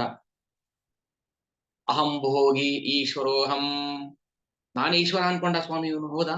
ಯಮ ಯಮ ಹೇಳ್ತೀನಿ, ಇಲ್ಲಿ ಚಿತ್ರಗುಪ್ತ ಮಧ್ಯದಲ್ಲಿ ಇರ್ತಾನೆ, ಆ ಕಡೆ ಯಮ, ಈ ಕಡೆ ನಾವು. ಹೇಳ್ತಾನೆ ಸ್ವಾಮಿ ಈಶ್ವರೋಹಂ, ಹ ನಾನು ಈಶ್ವರ ಅಂತ ಹೇಳ್ದ. ಹಾಕೋ ಅಫೆನ್ಸ್. ಅಹಂ ಭೋಗಿ, ಭೋಗಿ ನಾನೇ, ಯಾಕೆ ಕೃಷ್ಣ ಭೋಗಿ ಅಂತ ಗೊತ್ತಿಲ್ಲ ನಮ್ಗೆ. ಅಹಂ ಭೋಗಿ ಆಯ್ತು. ನೆಕ್ಸ್ಟ್ ಸಿದ್ಧೋಹಂ, ನಾನು ಸಿದ್ಧ ಪುರುಷ. ಆಮೇಲೆ ಬಲವಾನ್, ನಾನು ಬಲವಾನ್ ಅಂದ. ಸುಖಿ ಅಂದ. ಇಷ್ಟೆಲ್ಲ ಅಫೆನ್ಸ್ ಮಾಡಿದಾನೆ ಸ್ವಾಮಿ ಇವನು. ಒಂದೇ ಒಂದು ಎಳ್ಳಷ್ಟು ಪುಣ್ಯದ ಕಾರ್ಯ ಮಾಡಿಲ್ಲ. ಸರಿ, ಏನ್ ನರಕ ಹಾಕ್ಬೇಕು ಇವನಿಗೆ? ಭಾಗವತಮಲ್ಲಿ ಥರ್ಡ್ ಕ್ಯಾಂಟೋ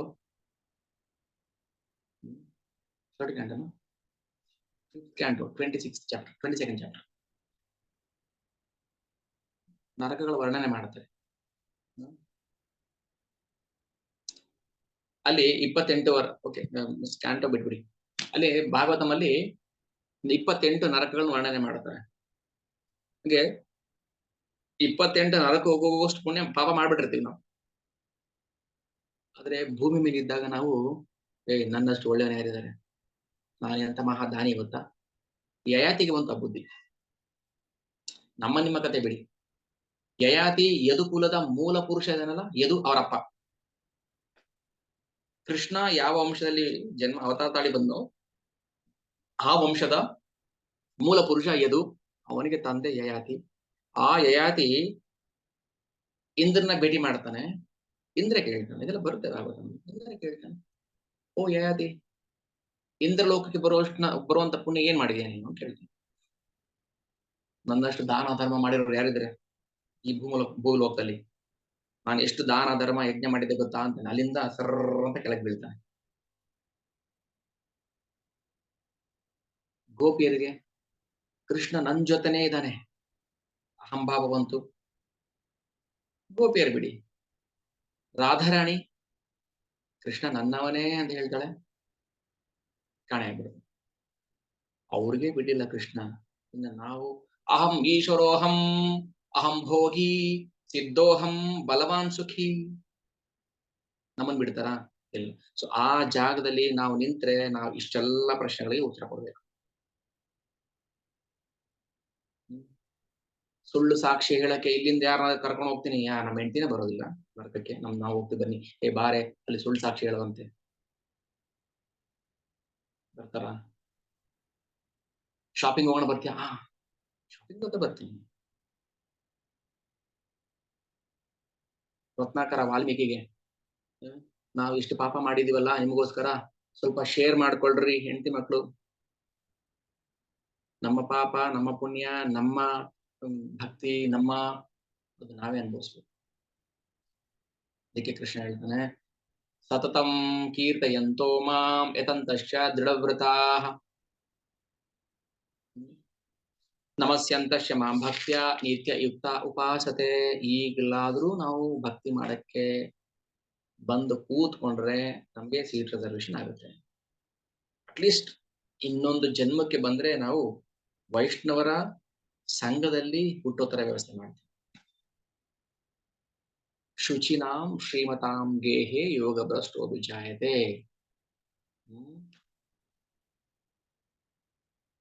ಓಕೆ, ನಾವು ಯೋಚನೆ ಮಾಡ್ಬೇಕು. ಪ್ರಭುಪಾದ ಹೇಳ್ತಾರೆ ಇಲ್ಲಿ, ಭಗವಂತ ನಿರಾಕಾರಿ ಅಲ್ಲ. ಕೀರ್ತನೆಯ ಪ್ರಶ್ನೆ ಇರುವಾಗ ಪರಮಪ್ರಭುವನ್ನ ಕೀರ್ತಿಸಬೇಕು. ಅವನ ಪವಿತ್ರ ನಾಮವನ್ನ, ನಿತ್ಯ ರೂಪವನ್ನ, ದಿವ್ಯ ಗುಣಗಳನ್ನ, ಅಸಾಧಾರಣ ಲೀಲೆಗಳನ್ನ ಹೊಗಳಬೇಕು. ಕೃಷ್ಣನ ಹೊಗಳಬೇಕು, ಕೃಷ್ಣ ಲೀಲೆಗಳನ್ನ ಹೊಗಳಬೇಕು, ಕೃಷ್ಣನ ದಿವ್ಯ ಜನ್ಮವನ್ನು ಹೊಗಳಬೇಕು, ಕೃಷ್ಣನ ದಿವ್ಯ ಕರ್ಮಗಳನ್ನ ಹೊಗಳಬೇಕು. ಏನಾಗುತ್ತೆ, ಭಗವಂತನಿಗೆ ಖುಷಿ ಆಗುತ್ತೆ. ಏನ್ ಬೇಕು ನಿನಗೆ ತಗೊಂಡು? ಓ ಸುಧಾಮ, ಅವಲಕ್ಕಿ ತುಂಬಾ ಚೆನ್ನಾಗಿತ್ತು, ತಗೋ. ಏನ್ ಬೇಕು ತಗೋ. ವೈಕುಂಠ ಬೇಕಾ, ಗೋಲೋಕ ಬೇಕಾ, ಏನ್ ಬೇಕು? ನಾನೇ ಬೇಕಾ? ತಗೋ. ನಾವು ಕೃಷ್ಣನ ತೃಪ್ತಿಪಡಿಸೋದು ಒಂದು ನಯಾ ಪೈಸೆ ಕೆಲಸ ಮಾಡ್ತಾ ಇಲ್ಲ. ಸ್ವಾಮಿ ನಾನ್ ಚೆನ್ನಾಗಿರ್ಬೇಕು ಕೇಳಬಾರದು. ಚೆನ್ನಾಗಿರ್ಬೇಕು ಸರಿ, ಯಾಕೆ ಚೆನ್ನಾಗಿರ್ಬೇಕು? ನಾವೇನು ಮಾಡಿರಲಿಲ್ಲ ಅವನಿಗೆ. ಒಂದು ನಯಾ ಪೈಸದ ಸೇವೆ ಮಾಡಿಲ್ಲ, ಮತ್ತೆ ಹೇಗೆ ನಾವು ಚೆನ್ನಾಗಿರ್ತೀವಿ? ಹೇಗೆ ನಾವು ನಮ್ಗೆ ಕೇಳಕ್ಕೆ ಅಧಿಕಾರ ಆಗುತ್ತೆ? ನೆಕ್ಸ್ಟ್ ನಾನ್ ಪಾಸ್ ಆಗ್ಬಿಡ್ಬೇಕು, ಎಕ್ಸಾಮ್ ಮಾತ್ರ ಅಟೆಂಡ್ ಮಾಡೋದಿಲ್ಲ, ಹಾಲ್ ಟಿಕೆಟ್ ತಗೊಳ್ಳೋದಿಲ್ಲ, ಓದಲ್ಲ, ಬರೆಯಲ್ಲ, ಎಕ್ಸಾಮ್ ಮಾತ್ರ ಪಾಸ್ ಆಗ್ಬೇಕು ಹಂಗಾಗೋಂಗಿಲ್ಲ. ಕೇಳ್ತಾರೆ ಈ ದಿವ್ಯ ಗುಣಗಳು ಯಾರಲ್ಲಿ ಇರುತ್ತೆ ಅವ್ರನ್ನ ಮಾತ್ರ ಮಹಾತ್ಮ ಅಂತ ಕರೀತಾರೆ. ಇಲ್ಲ ಅವ್ರನ್ನ ರಾಕ್ಷಸಿಂ ಆಸುರಿಂ ಚೈವ ಪ್ರಕೃತಿಂ ಮೋಹಿಂ ಶ್ರಿತ. ವ್ಯರ್ಥವಾದ ಆಸೆಗಳನ್ನ ಇಟ್ಕೊಂಡು ನಾವು ಏನ್ ಸಾಧನೆ ಮಾಡ್ತೀವಿ? ಈ ಭೌತಿಕ ಜಗತ್ತಲ್ಲಿ ಒಂದು ಹೆಸರು, ಒಂದು ಕೀರ್ತಿ, ನೇಮ್ ಫೇಮ್, ಒಂದಿಷ್ಟು ದುಡ್ಡು, ಬ್ಯಾಂಕ್ ಬ್ಯಾಲೆನ್ಸ್ ಇಷ್ಟು ಮಾತ್ರ ಮಾಡ್ಬೋದು. ಆದ್ರೂ ನಮ್ ಜೊತೆ ಬರುತ್ತವ ಅವು? ಶ್ಲೋಕ ನಂಬರ್ 15. ಜ್ಞಾನ ಯಜ್ಞೇನ ಚಾಪ್ಯನ್ಯೇ ಯಜಂತೋ ಮಾಂ ಉಪಾಸತೆ ಏಕತ್ವೇನ ಪೃಥಕ್ವೇನ ಬಹುಧಾ ವಿಶತೋ ಮುಖಂ. ಜ್ಞಾನದ ಬೆಳವಣಿಗೆಯಿಂದ ಯಜ್ಞದಲ್ಲಿ ನಿರತರಾದ ಇತರರು ಭಗವಂತನನ್ನ ಅದ್ವಿತೀಯನೆಂದು, ಹಲವು ರೂಪಗಳಲ್ಲಿ ಇರುವವನು ಎಂದು ಈ ವಿಶ್ವರೂಪದಲ್ಲಿಯೂ ಪೂಜಿಸುತ್ತಾರೆ ಮತ್ತು ವಿಶ್ವರೂಪದಲ್ಲಿಯೂ ಪೂಜಿಸುತ್ತಾರೆ. ನಮಗೆ ಬೇಕಿಲ್ಲ. ಭಗವಂತನಿಗೆ ಸಾವಿರಾರು ರೂಪಗಳಿದ್ದಾವೆ, ಇರ್ಲಿ, ನಮ್ ಕೃಷ್ಣ ರೂಪನೇ ಬೇಕು. ಅಲ್ಲ, ಆ ರೂಪನೇ ಯಾಕೆ ಬೇಕು? ಹೌದು, ನಮ್ಗೆ ಅದರಲ್ಲೇ ಮನಸ್ಸಿಲ್ಲ. ಅಲ್ಲ, ಭಗವಂತನಿಗೆ ಅನೇಕ ರೂಪಗಳಿದೆ. ಹೌದು, ಭಗವಂತ ಹಂದಿ ರೂಪದಲ್ಲಿ ಬರ್ತಾನೆ, ಹಂದಿನ ಕರ್ಕೊಂಡು ಪೂಜೆ ಮಾಡ್ಬೋದಲ್ಲ ನಾವು. ಭಗವಂತ ನಾಯಿಯಲ್ಲಿ ಇರ್ತಾನೆ, ಇರೋದಿಲ್ವಾ? ಭಗವಂತ ನಾಯಿಯಲ್ಲಿ ಇಲ್ಲ ಅಂತ ಯಾರು ಹೇಳಿದ್ದೀರಾ? ಭಗವಂತ ಪಾಪಸ್ ಕಳ್ಳಿಯಲ್ಲಿ ಇರೋದಿಲ್ವಾ? ಇರ್ತಾನೆ. ಭಗವಂತ ಹೂವಿನ ಸುಗಂಧದಲ್ಲಿ ಇರೋದಿಲ್ವಾ? ಇರ್ತಾನೆ. ಭಗವಂತ ದುರ್ಗಂಧದಲ್ಲಿ ಇರೋದಿಲ್ವಾ? ಇರ್ತಾನೆ. ಮತ್ತೆ ಯಾಕೆ ನಾವು ಅದನ್ನ ಪೂಜೆ ಮಾಡಬಾರ್ದು? ಗೋಪಿಯರ ಮುಂದೆ ಭಗವಂತ ಚತುರ್ಭುಜ ರೂಪದಲ್ಲಿ ಕಾಣಿಸ್ಕೊಳ್ತಾನೆ, ವಿಷ್ಣು ರೂಪದಲ್ಲಿ ಕಾಣಿಸ್ಕೊಳ್ತಾನೆ,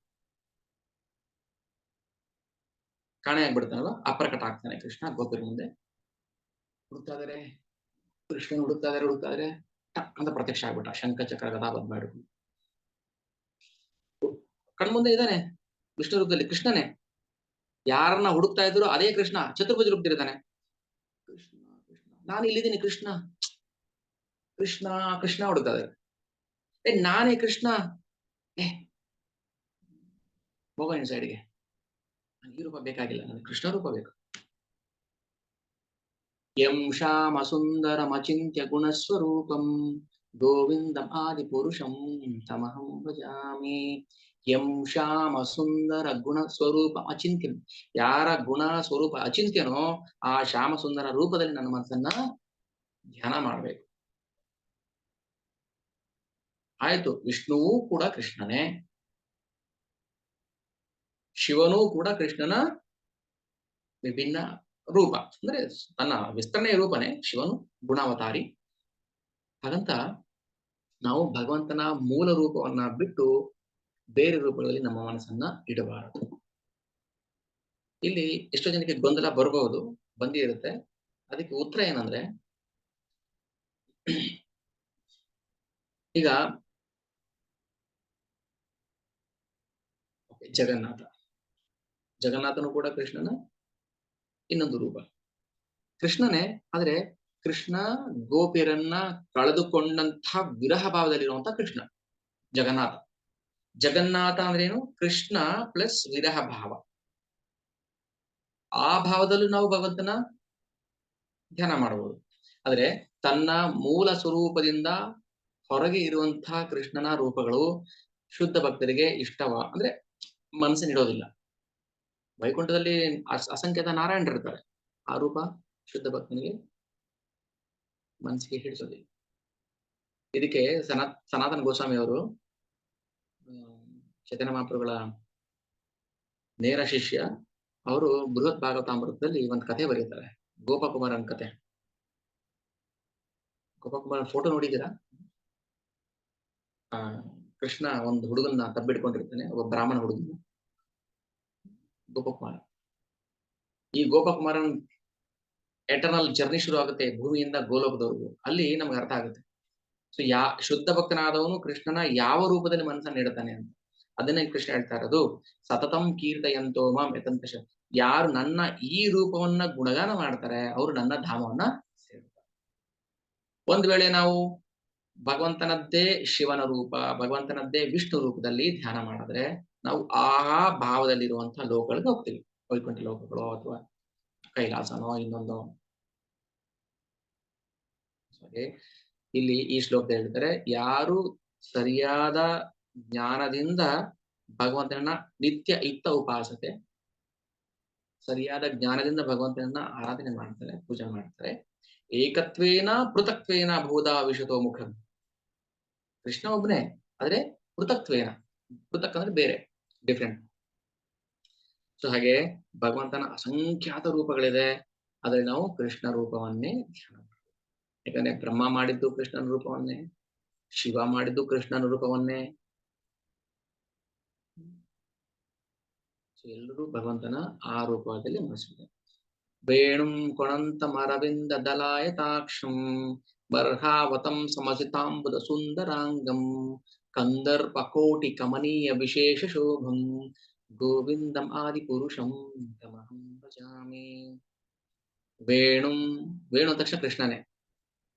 ಅಂದ್ರೆ ಭಗವಂತನ ರೂಪವನ್ನು ವರ್ಣನೆ ಮಾಡ್ತಾರೆ ಬ್ರಹ್ಮದೇವರು. ವೇಣುಂ ಕೊಣಂತಮ ಅರವಿಂದ ದಲಾಯತಾಕ್ಷ. ನೋಡಿ, ಭಕ್ತಿರ ಸಾಮ್ರಾಜ್ಯ ಸಿಂಧುವಿನಲ್ಲಿ ಭಗವಂತನ ಗುಣಗಳನ್ನ ವರ್ಣನೆ ಮಾಡ್ತಾರೆ. ಭಗವಂತ ಕೃಷ್ಣ ಸಂಪೂರ್ಣ ಗುಣ ಸಂಪನ್ನ. ಅವ್ರಿಗೆ ಹೇಳ್ತಾರೆ ಅವನಿಗೆ 64 ಗುಣಗಳಿದೆ ಅಂತ. ಭಗವಂತನ ಗುಣಗಳಿಗೆ ಲೆಕ್ಕ ಇಲ್ಲ, ಆದ್ರೆ ಒಂದು ಗ್ರಾಸ್ ಆಗಿ ತಗೊಂಡ್ರೆ 64 ಗುಣಗಳಿದೆ.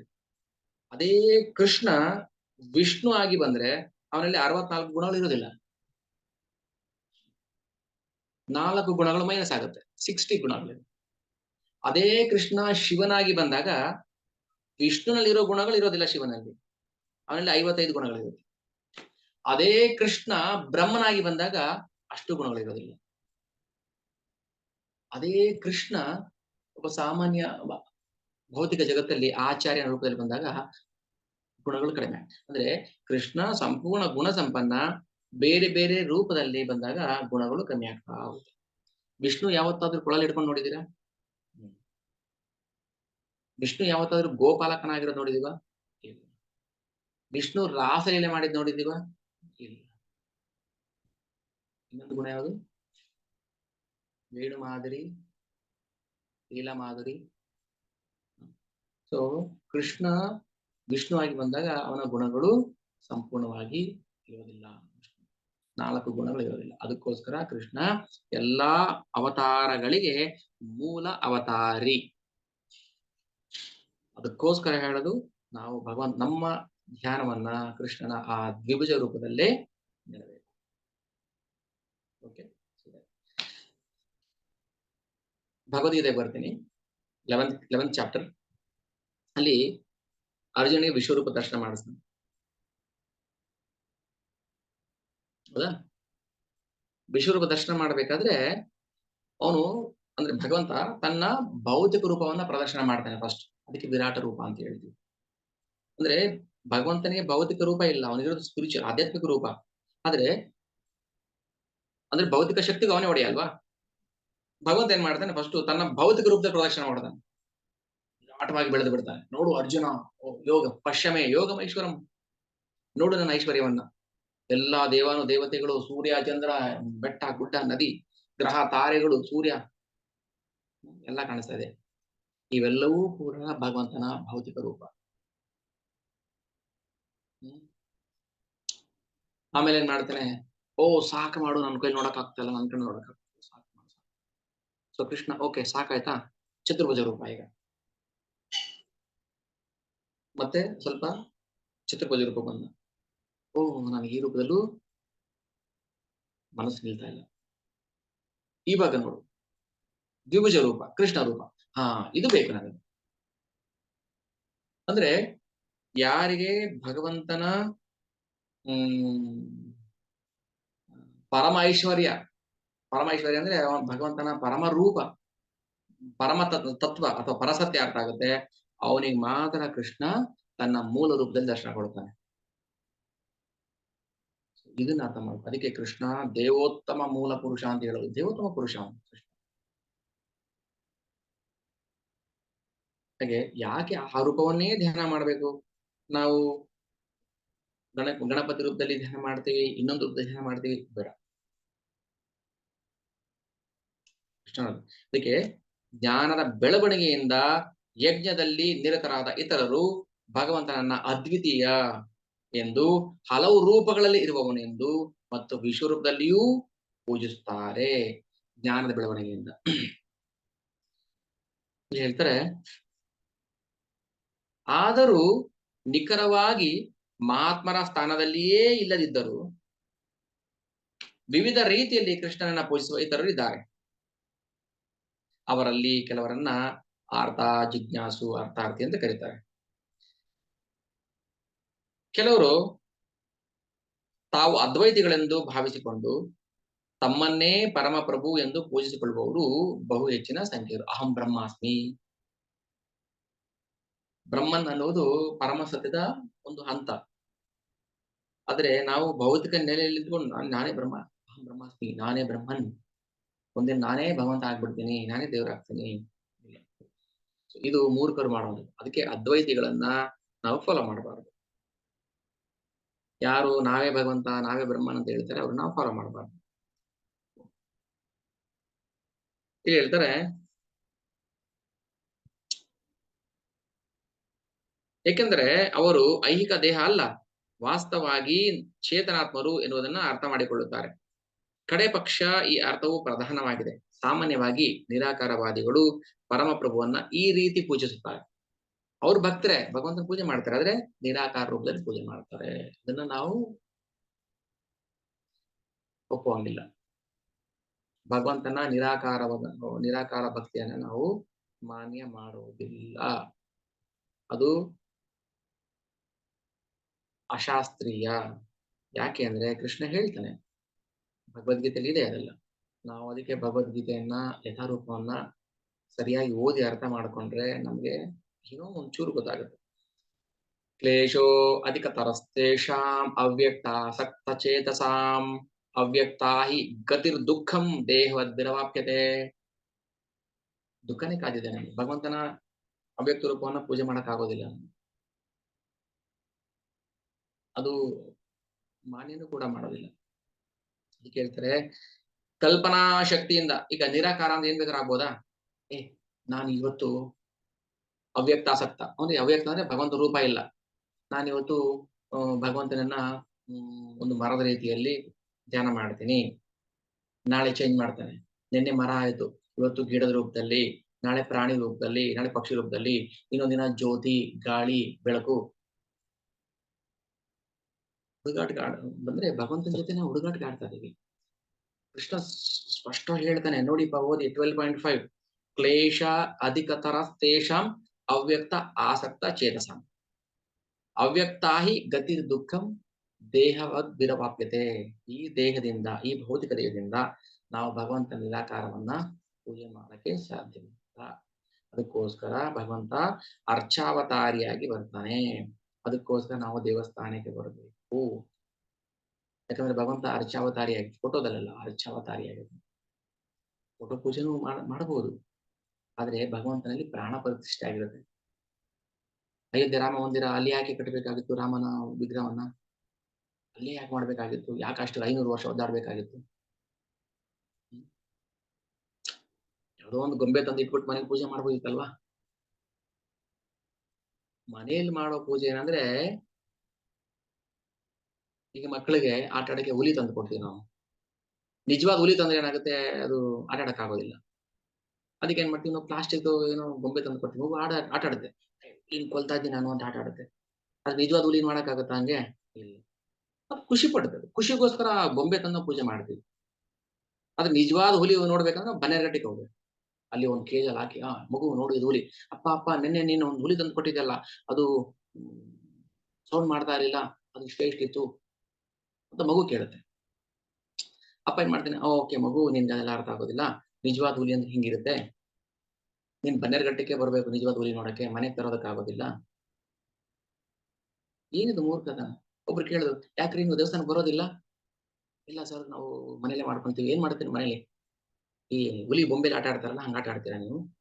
ನಿಜವಾದ ಹುಲಿ ನೋಡ್ಬೇಕು, ನೀವು ಮನೆ ಕಟ್ಟೆ ಬರ್ಬೇಕು. ನೀವು ಮನೇಲಿ 16 ಅಲ್ಲ 26, 30, 100 ರೌಂಡ್ ಮಾಡಿದ್ರು ದೇವಸ್ಥಾನಕ್ಕೆ ಬಂದು ಭಕ್ತರ ಸಂಘದಲ್ಲಿ ಮಾಡ್ಲಿಲ್ಲ ಅಂದ್ರೆ ಅದು ಸುಮ್ನೆ ಗ್ರಾಮಫೋನ್ ಆಡ್ತಾ ಇರ್ತಾರಲ್ವಾ, ಹಂಗ ಆಡ್ತಾ ಇರುತ್ತೆ ಅಷ್ಟೇ. ಯಾಕೆ ಇಷ್ಟು ಹೇಳಿದ್ರು ನೀವು ದೇವಸ್ಥಾನಕ್ಕೆ ಬರೋದಿಲ್ಲ? ಇಲ್ಲ ಮನೇಲೆ ಮಾಡ್ಕೊಂಡ್ಬಿಡ್ತೀವಿ ನಾವು. ಮತ್ತೆ ನಿಮ್ ಮಗುನ್ ಕರ್ಕೊಂಡು ಬನ್ನೇರಘಟ್ಟಕ್ಕೆ ಯಾಕೆ ಹೋಗಿದ್ರಿ ಹೋದ್ ವಾರ? ಅಲ್ಲ ಮಗು ಹುಲಿ ನೋಡ್ಬೇಕು, ನಿಜವಾದ ಹುಲಿ ಅಂತ ಹೇಳಿ. ಅಲ್ಲ ಆಟ ಸಾಮಾನು ತಂದ್ಕೊಟ್ಟಿದ್ರಲ್ಲ ಸಾಕಾಗಿತ್ತಲ್ವಾ ಅದು? ಆಟ ಸಾಮಾನು ಸಾಕಲ್ವಾ? ಸಾಕು. ಯಾವಾಗ ಸಾಕು ಅಂದ್ರೆ ಆ ಮಗು ಒಂದ್ ಹಂತಕ್ಕೆ ಬರೋವರೆಗೂ ಓಕೆ. ಅದು 1 ವರ್ಷ 2 ವರ್ಷ ಆಯ್ತು, ಈಗ 10 ವರ್ಷ ಆಯ್ತು. ಆ ಹುಲಿ ಜೊತೆ ಆಡ್ತಾ ಇರ್ತು ಮಗು? ಇಲ್ಲ. ಏ ಅಪ್ಪ ಇದು ಬಿಸಾಕು. ಹುಲಿ ಅಂದ್ರೆ ಹೆಂಗಿರುತ್ತೆ ಗೊತ್ತಾ? ಅಂತ ಮಗುನೇ ಕೇಳ್ತಾನೆ ಅಪ್ಪನು. ಅದಕ್ಕೆ ಕೃಷ್ಣ ಹೇಳ್ತಾನೆ, ಕ್ಲೇಶ ಅಧಿಕತರಸ್ತೇಷಾಂ ಅವ್ಯಕ್ತ ಆಸಕ್ತ ಚೇತಸಾಂ. ನಾವು ಭಗವಂತನನ್ನ ಯಾವುದೋ ಒಂದು ರೂಪದಲ್ಲಿ, ಇಷ್ಟ ಒಂದು ರೂಪದಲ್ಲಿ ನಾವು ಭಕ್ತಿ ಮಾಡುವಂಗಿಲ್ಲ. ನಮ್ಗೆ ಒಂದು ನಿರ್ದಿಷ್ಟವಾದ ರೂಪ ಕೊಟ್ಟಿದ್ದಾರೆ ಭಾಗವತದಲ್ಲಿ. ಫಸ್ಟ್ ಕ್ಯಾಂಟೋ ಸ್ಟಾರ್ಟಿಂಗ್ ಅಲ್ಲೇ ಬರುತ್ತೆ, ಧ್ಯಾನ ಹೇಗ್ ಮಾಡ್ಬೇಕು ಅಂತ ಹೇಳ್ತಾರೆ. ಸೊ ಕೃಷ್ಣನ್ನ ಆ ರೂಪದಲ್ಲಿ ನಾವು ಧ್ಯಾನ ಮಾಡ್ಬೇಕು. ಈ ಹುಲಿ ಎಕ್ಸಾಂಪಲ್ ಏನಕ್ಕೆ ಕೊಟ್ಟಿದ್ದು ಅಂದ್ರೆ, ನಾವು ಮನೆಯಲ್ಲಿ ಫೋಟೋ ಇಟ್ಟು ಪೂಜೆ ಮಾಡ್ತೀವಿ ಹೌದಾ? ಅಂದ್ರೆ ದೇವಸ್ಥಾನ ತರ ದೊಡ್ಡದು ಡಿಟಿಸ್ ವಿಗ್ರಹ ತಂದು ಮಾಡೋಷ್ಟು ನಮ್ಗೆ ಯೋಗ್ಯತೆ ಇಲ್ಲ, ಅಷ್ಟು ಅರ್ಹತೆ ಇಲ್ಲ, ಅಷ್ಟು ಶಕ್ತಿ ಇಲ್ಲ. ಅದಕ್ಕೆ ಏನ್ ಮಾಡ್ತೀವಿ, ಓಕೆ ಫೋಟೋ ಇಟ್ಕೊಂಡು ನಾವು ಇದನ್ನೇ ದೇವರಂತ ಪೂಜೆ ಮಾಡಬಹುದು. ಎಲ್ಲಿವರೆಗೂ ಮಾಡ್ತೀವಿ ನಾವು? ಒಂದು ಹಂತಕ್ಕೆ ಬರೋವರೆಗೂ. ಯಾವಾಗ ನಮ್ಮ ಮನಸ್ಸಲ್ಲೇ ಭಗವಂತನ ವಿಗ್ರಹ ಪ್ರತಿಷ್ಠಾಪನೆ ಆಗುತ್ತೆ, ಯಾವಾಗ ಮನಸ್ಸು ಮತ್ತೆ ಹೃದಯ ಶುದ್ಧಿ ಆಗುತ್ತೆ, ಆಗ ಕೃಷ್ಣ ತಾನೇ ಬಂದು ನೆಲೆಸ್ತಾನೆ. ನಿಗಮ ಕಲ್ಪ ತರೋರ್ಗಲಿತಂ ಫಲಂ ಶುಕ ಮುಖಾದ ಅಮೃತ ಪಿಬತ ಭಾಗವತ ಸಮಾಲಯ. ನಿಗಮ ಕಲ್ಪತರೋರ್ಗಲಿತಂ ಫಲಂ ಶುಕ ಮುಖಾದ್ ಅಮೃತ ದ್ರವ ಸಂಯುತಂ ಪಿಬತ ಭಾಗವತರ ಸಮಾಲಯಂ ಮುಹುರಹೋ ರಸಿಕ ಬಹುಭಾವುಕಾಃ. ನೆಕ್ಸ್ಟ್ ಹೋಗಿ ಹೇಳ್ತಾರೆ, ಧರ್ಮೋ ಪ್ರೋಜಿತ ಕೈತವೋ ಅತ್ರ. ಇದೆಲ್ಲ ವೇದವ್ಯಾಸರು ಪ್ರಾರಂಭದಲ್ಲಿ ಭಗವಂತನ ಬಗ್ಗೆ ಮಂಗಳಾಚರಣೆ ಮಾಡ್ತಾರೆ. ಅಂದ್ರೆ ಆ ಮಂಗಳಾಚರಣೆ ಶ್ಲೋಕಗಳನ್ನ ಚೆನ್ನಾಗಿ ಅರ್ಥ ಮಾಡ್ಕೊಂಡ್ರೆ ನಮ್ಗೆ ಕೃಷ್ಣ ಲೀಲೆಗಳು ಅರ್ಥ ಆಗುತ್ತೆ. ಶ್ರೀಮದ್ ಭಾಗವತೆ ಮಹಾಮುನಿ ಕೃತೆ ಕಿಂ ವಾ ಪರೇರೀಶ್ವರೆ ಸದ್ಯೋ ಹೃದಯ ಅವರುದ್ಯತೆ ಅತ್ರ ಕೃತಭಿಃ ಶುಶ್ರೂಷಿಭಿಃ ತತ್ಕ್ಷಣಾತ್. ಕೃಷ್ಣ ಯಾವಾಗ ನಾವು ನಮ್ಗೆ ಒಳಗಿಂದ ಶುದ್ಧ ಪ್ರೇಮ ಜಾಗೃತಿ ಆಗುತ್ತೋ ಆಗ ಟಕ್ಕದ ಬಂದು ಕುತ್ಕೊಂಡ್ಬಿಡ್ತಾನೆ. ಹೇಗೆ? ತತ್ಕ್ಷಣಾತ್. ಸದ್ಯೋ ಹೃದಯ ಅವರುದ್ಯತೆ. ಈ ಭಾವವನ್ನು ಬೆಳೆಸ್ಕೊಳ್ಬೇಕು. ಅಂದ್ರೆ ಹೇಗಿರುತ್ತೆ ಗೊತ್ತಿಲ್ಲ ನಮಗೂನು. ನಿಜವಾದ ಆ ಕೃಷ್ಣ ಯಾವ ಹಂತದಲ್ಲಿದ್ದಾಗ ನಮ್ಗೆ ದರ್ಶನ ಕೊಡ್ತಾನೆ ನಮ್ಗೆ ಗೊತ್ತಿಲ್ಲ. ನಮ್ಮನ್ನ ನಾವು ಅಳತೆ ಮಾಡೋದಕ್ಕೆ ಸಾಧ್ಯ ಇಲ್ಲ. ಅದಕ್ಕೆ ಅಷ್ಟು ನಾವು ಸೇವೆ ಶುರು ಮಾಡ್ಕೋಬೇಕು. ಮೊದಲು ಸೇವೆ ಮಾಡ್ಬೇಕು. ನಾವು ಸೇವೆ ಮಾಡದೆ ನಾವು ಭಗವಂತನ ಕಾಣ್ತೀವಿ, ಭಗವಂತನ ದರ್ಶನ ಆಗುತ್ತೆ. ಅದೇ ಹೇಳ್ದಲ್ಲ, ಒಳ್ಳೇದ್ ಮಾಡಪ್ಪ ಇಷ್ಟ, ಒಳ್ಳೇದ್ ಮಾಡಪ್ಪ ಅಂತ ಕೇಳಕ್ ಅಧಿಕಾರ ಅರ್ಹತೆ ಬೇಕಲ್ಲ, ನಮ್ಗೆ ಯೋಗ್ಯತೆ ಬೇಕಲ್ವಾ? ಅದಕ್ಕೆ ಶಾಸ್ತ್ರ ಏನ್ ಹೇಳುತ್ತೆ, ಸೇವೋ ಮುಖೇಹಿ. ಸೇವೆಯ ಮೂಲಕವೇ ನಾವು ಭಗವಂತನ ಕಾಣಬೇಕು. ಸೇವೋ ಮುಖೇಹಿ ಜಿಹ್ವಾದವು ಸ್ವಯಮೇವ ಸ್ಫುರತ್ಯದಃ. ಆಮೇಲೆ ಏನಾಗುತ್ತೆ, ಭಗವಂತ ಒಳಗಿಂದ ಸ್ವಯಮೇವ ಸ್ಫುರತ್ಯದಃ, ಆಟೋಮೆಟಿಕ್ ಆಗಿ ಒಳಗಿಂದ ಸ್ಫೂರ್ಣೆ ಆಗುತ್ತೆ. ಹೀಗೆ ಏನಕ್ಕೆ ಬಂತು ನೋಡಿ ಇಲ್ಲಿ, ಏಕತ್ವೇನ ಪೃಥಕ್ತ್ವೇನ ಜ್ಞಾತ್ವಾ ಬಹುಧಾ ವಿಶತೋಮುಖಂ. ಹಾಗೆ ನಾವು ಭಗವಂತನ ಯಾವುದೋ ಒಂದು ಇಷ್ಟ ಬಂದ ರೂಪದಲ್ಲಿ ಭಕ್ತಿ ಮಾಡೋ ಹಾಗಿಲ್ಲ ಅಂತ ಹೇಳ್ತಾರೆ.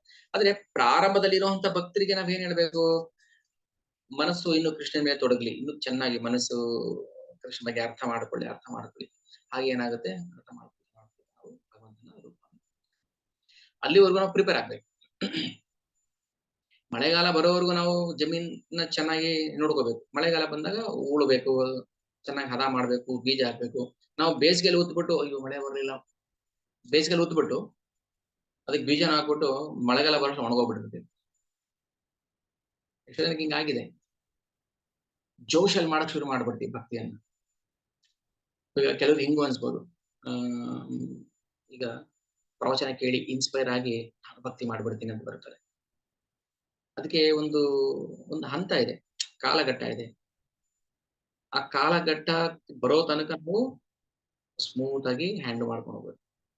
ಇನ್ನು ಬೇಸಿಗೆ, ಇವಾಗಲೇ ಯಾಕೆ ಹೊಲ ಉಳ್ತೀರಿ, ಇವಾಗಲೇ ಯಾಕೆ ಬೀಜ ಹಾಕ್ತೀರಿ, ಮಳೆಗಾಲದಲ್ಲಿ ಬಂದು ಹಾಕಿದ್ರೆ ಆಯ್ತು. ಮಳೆಗಾಲ ಬರೋವರೆಗೂ ವೇಟ್ ಮಾಡಿ. ನಮ್ಮ ಹೃದಯ ಪಕ್ವ ಆಗೋವರೆಗೂ, ನಮ್ಮ ಮನಸ್ಸು ಪಕ್ವ ಆಗೋವರೆಗೂ, ಇವನ್ ದೀಕ್ಷೆಗೂ ಅಷ್ಟೇನೆ. ನಾನು ಯಾರಿಗೂ ಕ್ಲಾಸಲ್ಲಿ ನಾನೇನು ಓಪನ್ ಆಗಿ ಮಗಳೇ ದೀಕ್ಷೆ ತಗೋಬಿಡಿ, ದೀಕ್ಷೆ ತಗೋಬೇಕು ಅನ್ನೋ ಯೋಚನೆ ಮಾಡಿ ಅಂತ ಹೇಳಿದೆ, ಆಸೆ ಪಡಿ ಅಂತ ಹೇಳ್ತಾ ಇರ್ತೀನಿ ಅಷ್ಟೇ. ದೀಕ್ಷೆ ತಗೋಬೇಕು ಅನ್ನೋ ಒಂದು ಇಚ್ಛೆ ಪಡಿ, ಇವತ್ತಲ್ಲ ನಾಳೆ ಆಗುತ್ತೆ. ಸೊ ಅದಕ್ಕೆ ನಾನು ಇನ್ಸ್ಪೈರ್ ಮಾಡ್ತೀನಿ ಅಷ್ಟೇ. ಯಾರಿಗೂ ಇವತ್ತೇ ತಗೋಬೇಕು, ನಾಳೆನೇ ತಗೋಬೇಕು ಇಲ್ಲ, ಮನಸ್ಸು ಪಕ್ವ ಆಗ್ಬೇಕು. ಯಾರ್ದೋ ಬಲವಂತಕ್ಕೋಸ್ಕರನೋ ಅಥವಾ ಇನ್ಯಾರ್ದೋ ಒಂದು ದಾಕ್ಷಿಣ್ಯಕ್ಕೆ, ಮುಲಾಜಿಗೆ ಅಂದ್ರೆ ನಮ್ಮ ಅರ್ಹತೆ ನಮ್ಗೆ ಗೊತ್ತಾಗುತ್ತೆ. ಖಂಡಿತ ಸಿಗುತ್ತೆ, ಪ್ರತಿಯೊಬ್ಬರಿಗೂ ಆಗುತ್ತೆ. ಆ ಹಂತಕ್ಕೆ ನಾವು ಬರ್ತೀವಿ. ಆ ಬರೋವರೆಗೂ ನಾವು ಚೆನ್ನಾಗಿ ಶ್ರವಣ ಮಾಡಿ ಮಾಡಿ ಮಾಡಿ ಮಾಡಿ ಏನಾಗುತ್ತೆ, ಪ್ರಭುಪಾದರು ಅವ್ರ ಗುರು ಮಹಾರಾಜನ ಭೇಟಿಯಾಗಿದ್ದು ಯಾವಾಗ, 1922 ಅಲ್ಲಿ ಫಸ್ಟ್ ಟೈಮ್ ಭೇಟಿಯಾಗಿದ್ದು. ಅಲಹಾಬಾದ್ ಬಂದಿರ್ತಾರೆ, ಭಕ್ತಿ ಠಾಕೂರ್ ಅವರು, ಅವ್ರ ಫ್ರೆಂಡ್ ಒಬ್ರು ಕರ್ಕೊಂಡು ಹೋಗ್ತಾರೆ ಪ್ರಭುಪಾದ್ನ. ಅವಾಗ ಅಭಯ್ ಚರಣ್, ಓ ಅಭಯ್ ಹೋಗೋಣ ಬಾ ಅಂತ. ಒಲ್ಲದ ಮನಸ್ಸು, ಇಷ್ಟ ಇಲ್ಲದೆ ಹೋಗ್ತಾರೆ. ಫಸ್ಟ್ ಭೇಟಿನಲ್ಲೇ ಈ ಇಬ್ಬರು ಹುಡುಗರಿಗೆ ಓರಲ್ ಇನ್ಸ್ಟ್ರಕ್ಷನ್ ಕೊಡ್ತಾರೆ. ಹೋಗಿ ನೀವು ಚೆನ್ನಾಗಿ ಇಂಗ್ಲಿಷ್ ಮಾತಾಡ್ತೀರಾ, ನೀವು ಫಾರಿನ್ ಹೋಗಿ ನೀವು ಕೃಷ್ಣ ಚೈತನ್ಯ ಮಹಾಪ್ರಭುಗಳ ಮಿಷನ್ ನ ಪ್ರಚಾರ ಮಾಡಿ. 22 ನಲ್ಲಿ ಇನಿಷಿಯೇಷನ್ ಆಗಿದ್ದಾಗ ಯಾವಾಗ ಪ್ರಭುಪಾದರಿಗೆ 33 ನಲ್ಲಿ 11 ವರ್ಷ ವೇಟ್ ಮಾಡ್ತಾರೆ. ಗುರು ಮಹಾರಾಜನ ನೋಡಿ ಮೊದಲನೇ ಸಲ ನೋಡಿ 11 ವರ್ಷಕ್ಕೆ ಅವರಿಗೆ ದೀಕ್ಷೆ ಆಗಿದೆ. ಆ ಹಂತಕ್ಕೆ ಬರೋವರೆಗೂ ನಾವು ತಾಳ್ಮೆಯಿಂದ, ಹಂಗಂತ ಓಕೆ ನೋಡೋಣ ಬಿಡು ಹೇಳ್ಬಿಟ್ಟಿದ್ದಾರೆ ಹಂಗಂತ ಯಾವಾಗ ಟೈಮ್ ನೀರು ಹೋಗುತ್ತೆ ಅಲ್ವಾ, ಯಾವ ಕಾಲಕ್ಕೆ ಎಲ್ರೂ ಅಧೀನರಾಗಿರ್ತೀವಿ ನಾವು. ಅದಕ್ಕೆ ಏನ್ ಮಾಡ್ಬೇಕು, ಆದಷ್ಟು ನಾವು ಆ ಹಂತಕ್ಕೆ ಬರೋ ತರ ನಮ್ಮ ಮನಸ್ಥಿತಿಯನ್ನ ಬೆಳೆಸ್ಕೋಬೇಕು. ಸಿನ್ಸಿಯರ್ ಆಗಿ ಸೀರಿಯಸ್ನೆಸ್ ಬರ್ಬೇಕು, ಪ್ರಾಕ್ಟೀಸ್ ಮಾಡ್ಬೇಕು. ಅವಾಗ ಏನಾಗುತ್ತೆ, ತಾನಾಗಿ ಅದೆಲ್ಲ ನಮ್ಗೆ ಹೊಳಿತಾರೆ.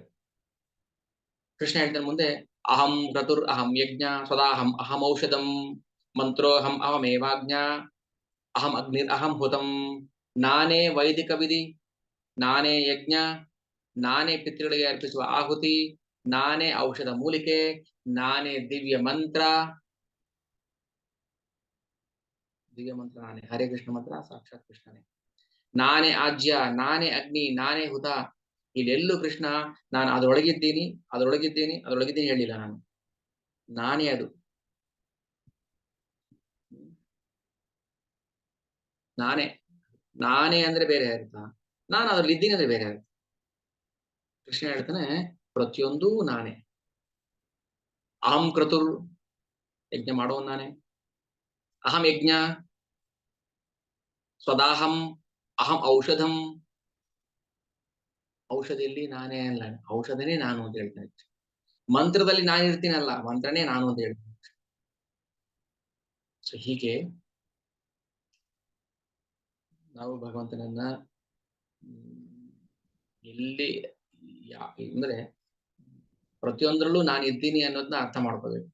ಅರ್ಥ ಯಾವಾಗ ಆಗುತ್ತೆ ಅಂದ್ರೆ ಭಗವಂತನ ಬಗ್ಗೆ ಚೆನ್ನಾಗಿ ಶ್ರವಣ ಮಾಡ್ತಾ ಆಗುತ್ತೆ. ನೆಕ್ಸ್ಟ್ ಶ್ಲೋಕದಲ್ಲಿ ಪಿತಾ ಅಹಮಸ್ಯ ಜಗತೋ ಮಾತಾ ದಾತಾ ಪಿತಾಮಹ ವೇದ್ಯಂ ಪವಿತ್ರಂ ಓಂಕಾರ ಋಕ್ಸಾಮ ಯಜುರೇವ ಚ. ಪಿತಾ ಅಹಂ ಅಸ್ಯ, ನಾನೇ ಅಪ್ಪ ಆಗಿದ್ದೇನೆ ಜಗತ್ತಿಗೆ. ಮಾತಾ ತಾಯಿ ನಾನೇ ಆಗಿದ್ದೇನೆ. ದಾತ ಅವರ ಕಾಪಾಡುವವನು ನಾನೇ ಆಗಿದ್ದೇನೆ. ಪಿತಾಮಹನು ನಾನೇ ಆಗಿದ್ದೇನೆ. ವೇದ್ಯಂ ಪವಿತ್ರಂ ಓಂಕಾರ, ವೇದಗಳಲ್ಲಿ ಓಂಕಾರ ನಾನೇ ಆಗಿದ್ದೇನೆ. ಋಕ್ ಸಾಮ ಯಜುರೇವಚ, ಎಲ್ಲ ವೇದಗಳಲ್ಲೂ ನಾನೇ ಮಂತ್ರವಾಗಿದ್ದೇನೆ. ಮತ್ತೇನು ಗೊಂದಲ ಇದೆ ನಮಗೆ ಅದರಲ್ಲಿ? ಏನ್ ಗೊಂದಲ ಇದೆ ಯೋಚನೆ ಮಾಡಿ, ನೀವೇ ಕೂತ್ಕೊಂಡು ಯೋಚನೆ ಮಾಡಿ, ನಿಮ್ಗೆ ಅರ್ಥ ಆಗುತ್ತೆ. ಕೃಷ್ಣ ಹೇಳ್ತದಾನೆ ಎಲ್ಲ ನಾನೇ ಆಗಿದ್ದೀನಿ ಅಂತ. ಎಲ್ಲ ನಾನೇ ಆಗಿದ್ರೂ ಕೂಡ ನನ್ನದು ಒಂದು ಮೂಲ ರೂಪ ಅಂತಿದೆ. ಕೃಷ್ಣ ಸರ್ವಾಂತರ್ಯಾಮಿ, ಹೌದಾ? ಹಾಗಂತ ಅವನಿಗೆ ಒಂದು ಆಫೀಸ್ ಇದೆ. ಕಂಪ್ನಿಯಲ್ಲಿ ಒಬ್ಬ ಓನರ್ ಇರ್ತಾನೆ. ಆ ಓನರ್ ಶಕ್ತಿ ಎಲ್ಲಾ ಕಡೆ ಇರುತ್ತೆ. ಓಕೆ, ಪ್ರತಿಯೊಂದು ಡಿಪಾರ್ಟ್ಮೆಂಟ್ ಅಲ್ಲೂ ಈಗ ಚೀಫ್ ಮಿನಿಸ್ಟರ್, ಅವನಿಗೆ ರೆವಿನ್ಯೂ ಡಿಪಾರ್ಟ್ಮೆಂಟ್ ಅಲ್ಲಿ ಕಾಂಟ್ಯಾಕ್ಟ್ ಇರುತ್ತೆ, ಅಂದ್ರೆ ಶಕ್ತಿ ಇರುತ್ತೆ ಅವನಿಗೆ, ಅವನ್ ಮಾತನಾಡಿಯುತ್ತೆ. ಟ್ರಾನ್ಸ್ಪೋರ್ಟ್ ಡಿಪಾರ್ಟ್ಮೆಂಟು, ಎಜುಕೇಶನ್ ಡಿಪಾರ್ಟ್ಮೆಂಟು, ಆ ಡಿಪಾರ್ಟ್ಮೆಂಟು, ಫಾರೆಸ್ಟ್ ಡಿಪಾರ್ಟ್ಮೆಂಟ್, ಎಲ್ಲಾ ಡಿಪಾರ್ಟ್ಮೆಂಟ್ಗೂ ಅವನ ಅಧಿಕಾರ ಇದೆ, ಒಡೆತನ ಇದೆ. ಆದ್ರೆ ಅವನಿಗೂ ಅಂತ ಒಂದು ಖಾತೆ, ಒಂದು ಆಫೀಸ್ ಅಂತ ಇರುತ್ತೆ. ಅಲ್ಲಿ ನಿಂತ್ಕೊಂಡು ಎಲ್ಲ ಕಂಟ್ರೋಲ್ ಮಾಡ್ತಾ ಇರ್ತಾನೆ. ಅದನ್ನ ಮಾಡು, ಇದನ್ನ ಮಾಡು, ಇದನ್ನ ಮಾಡು ಮಾಡ್ತಾನಲ್ವಾ. ಹಾಗೆ ಭಗವಂತ ಎಲ್ಲದರಲ್ಲೂ ಇದ್ರು, ಎಲ್ಲ ತಾನೇ ಆಗಿದ್ರು ಕೂಡ ನನ್ನದೇ ಆದ ಒಂದು ಮೂಲ ರೂಪ ಇದೆ. ಅದಕ್ಕೆ ಹೇಳ್ತಾನೆ ಕೃಷ್ಣ, ಪ್ರತಿಯೊಂದು ಯಾವಾಗ ಧರ್ಮ ನಾಶ ಆಗುತ್ತೆ ಆಗ ನಾನು ನನ್ನ ಮೂಲ ಆಧ್ಯಾತ್ಮಿಕ ರೂಪದಲ್ಲೇ ಬರ್ತೀನಿ.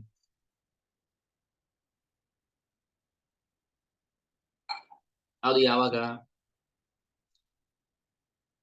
ಬ್ರಹ್ಮನ ಒಂದು ದಿನದಲ್ಲಿ ಒಮ್ಮೆ.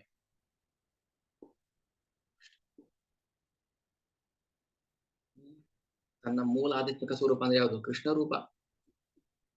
ವರಾಹನಾಗಿ ಬರ್ತಾನೆ, ಕೂರ್ಮನಾಗಿ ಬರ್ತಾನೆ, ಮತ್ಸ್ಯನಾಗಿ ಬರ್ತಾನೆ, ಅದರಲ್ಲಿ ಕೃಷ್ಣ ತಾನೇ ಬರ್ತಾನೆ. ಒಂದು ರೆವಿನ್ಯೂ ಡಿಪಾರ್ಟ್ಮೆಂಟ್ ಅಲ್ಲಿ ಆ ಡಿಪಾರ್ಟ್ಮೆಂಟ್ ಹೆಡ್ ಇರ್ತಾನೆ, ರೆವಿನ್ಯೂ ಮಿನಿಸ್ಟರ್ ಇರ್ತಾನೆ. ಸಮ್ಟೈಮ್ಸ್ ಏನಾಗುತ್ತೆ, ಚೀಫ್ ಮಿನಿಸ್ಟರ್ ಬಂದ್ಬಿಡ್ತಾರೆ. ರೆವಿನ್ಯೂ ಮಿನಿಸ್ಟರ್ನ ನಿಂತ್ಕೊಳ್ಳಿ, ನಾನ್ ಬರ್ತೀನಿ, ಏನಾಗ್ತದೆ ಎಲ್ಲ ಯಾಕೆ ಮುಗಿದೋಯ್ತು ಕೆಲಸ. ಕೃಷ್ಣ ತನ್ನ ಮೂಲ ರೂಪದಲ್ಲಿ ಬಂದ್ಬಿಡ್ತಾನೆ. ನಮ್ಗೆ ಅರ್ಥ ಆಗಲ್ಲ. ಯಾಕೆ ಅರ್ಥ ಆಗಲ್ಲ? ಅವಜಾನಂತಿ ಮಾಮೂಢ ಮಾನುಷಿಂ ತನುಮಾಶ್ರಿತಂ ಪರಂ ಭಾವಮಜಾನಂತು ಮಮ ಭೂತ ಮಹೇಶ್ವರ. ಅವಜಾನಂತಿ ಮಾಮೂಢ, ನಾನು ಮನುಷ್ಯನಾಗಿ ಬರ್ತೀನಿ, ಅರ್ಥನೇ ಮಾಡ್ಕೊಳ್ಳಲ್ಲ, ಗೇಲಿ ಮಾಡ್ತಾರ. ಬಂದ್ಬಿಟ್ಟು ಶಿಶುಪಾಲ ಗೇಲಿ ಮಾಡ್ತಾನಲ್ಲ, ಹಂಗೆ ಹಾಗೆ ಯಾಕಂದ್ರೆ ನಮ್ಗೆ ಜ್ಞಾನ ಇಲ್ಲ, ಅದೇ ಪ್ರಾಬ್ಲಮ್. ಕಂಡ ದೇವರುಗಳು, ಇಷ್ಟ ದೇವರು, ಗ್ರಾಮ ದೇವತೆ, ಊರು ಬಂದು ಇದು ಹೌದು, ಅದನ್ನ ಮಾಡ್ಬೇಕು, ಇಲ್ಲ ಅಂತ ಹೇಳ್ತಾರೆ. ಕೃಷ್ಣ ಪ್ರಜ್ಞೆಯಲ್ಲಿ ಮಾಡ್ಬೇಕು ಅದನ್ನ. ಕೃಷ್ಣ ಪ್ರಜ್ಞೆ ಇಟ್ಕೊಂಡು ನಾವು ಅದನ್ನ ಮಾಡ್ಬೇಕು. ಕೃಷ್ಣ ಪ್ರಜ್ಞೆನೇ ಇಲ್ಲ ಅಂದ್ರೆ ನಮ್ಮದು ಮಾಡಿ ಏನ್ ಪ್ರಯೋಜನ ಆಯ್ತು? ಅದಕ್ಕೋಸ್ಕರ ಎಲ್ರಿಗೂ ಹೇಳೋದಿಲ್ಲ, ಮೊದಲು ನೀವು ಕೃಷ್ಣ ಪ್ರಜ್ಞೆಗೆ ಬನ್ನಿ. ಕೃಷ್ಣ ಪ್ರಜ್ಞೆಗೆ ಬರ್ದೆ ನಾವು ನಮ್ಮ ಅಸ್ತಿತ್ವವನ್ನು ತಿಳ್ಬೇಕಾಗೋದಿಲ್ಲ, ಖಂಡಿತ ಆಗೋದಿಲ್ಲ. ಇದಂತೂ 100%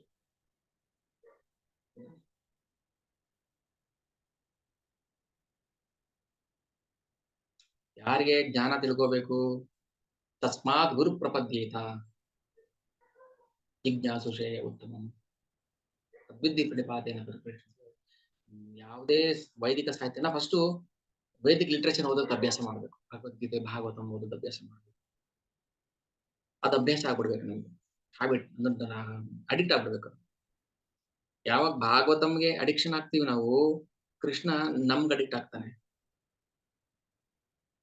ಭಾಗವತ ಅಡಿಕ್ಟ್ ಕೃಷ್ಣ. ನಾವು ನೋಡಿ, ಇವತ್ತು 6 ಜನ ಒಬ್ರು ಕೊಡಕ್ಕಾಗಿಲ್ಲ. ಸೊ 6 ಜನ ಭಕ್ತರು ಇವತ್ತು ಕೃಷ್ಣನ ತಮ್ಮ ಮನೆಗೆ ಬರಮಾಡ್ಕೊಂಡಿದ್ದಾರೆ. ಅದರಲ್ಲಿ ತುಂಬಾ ಜನಕ್ಕೆ ಇವತ್ತು ಮನೆ ಕೃಷ್ಣ ಬರ್ತಾನೆ ಅಂತ ಗೊತ್ತೇ ಇಲ್ಲ.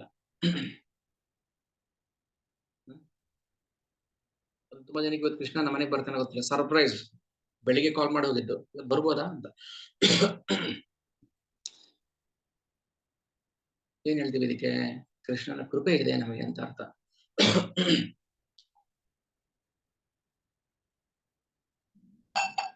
ಯಾವಾಗ ನಾವು ಭಾಗವತಂ ಓದಕ್ಕೆ ಅಡಿಕ್ಟ್ ಆಗ್ತೀವಿ, ಕೃಷ್ಣ ಅವ್ರಿಗೆ ಅಡಿಕ್ಟ್ ಆಗ್ತಾನೆ. ಅವ್ನಿಗೆ ಏನಾದ್ರು ಮಾಡ್ಬೇಕು, ಅವ್ನು ನೋಡ್ಬೇಕು, ಅವ್ನಿಗೆ ಹೆಲ್ಪ್ ಮಾಡ್ಬೇಕು, ಅವ್ನಿಗೆ ಇದು ಮಾಡ್ಬೇಕು, ಅವ್ನ ಸೇವೆ ಮಾಡ್ಬೇಕು. ಕೃಷ್ಣನ್ಗೆ ಹಾತೊರಿತ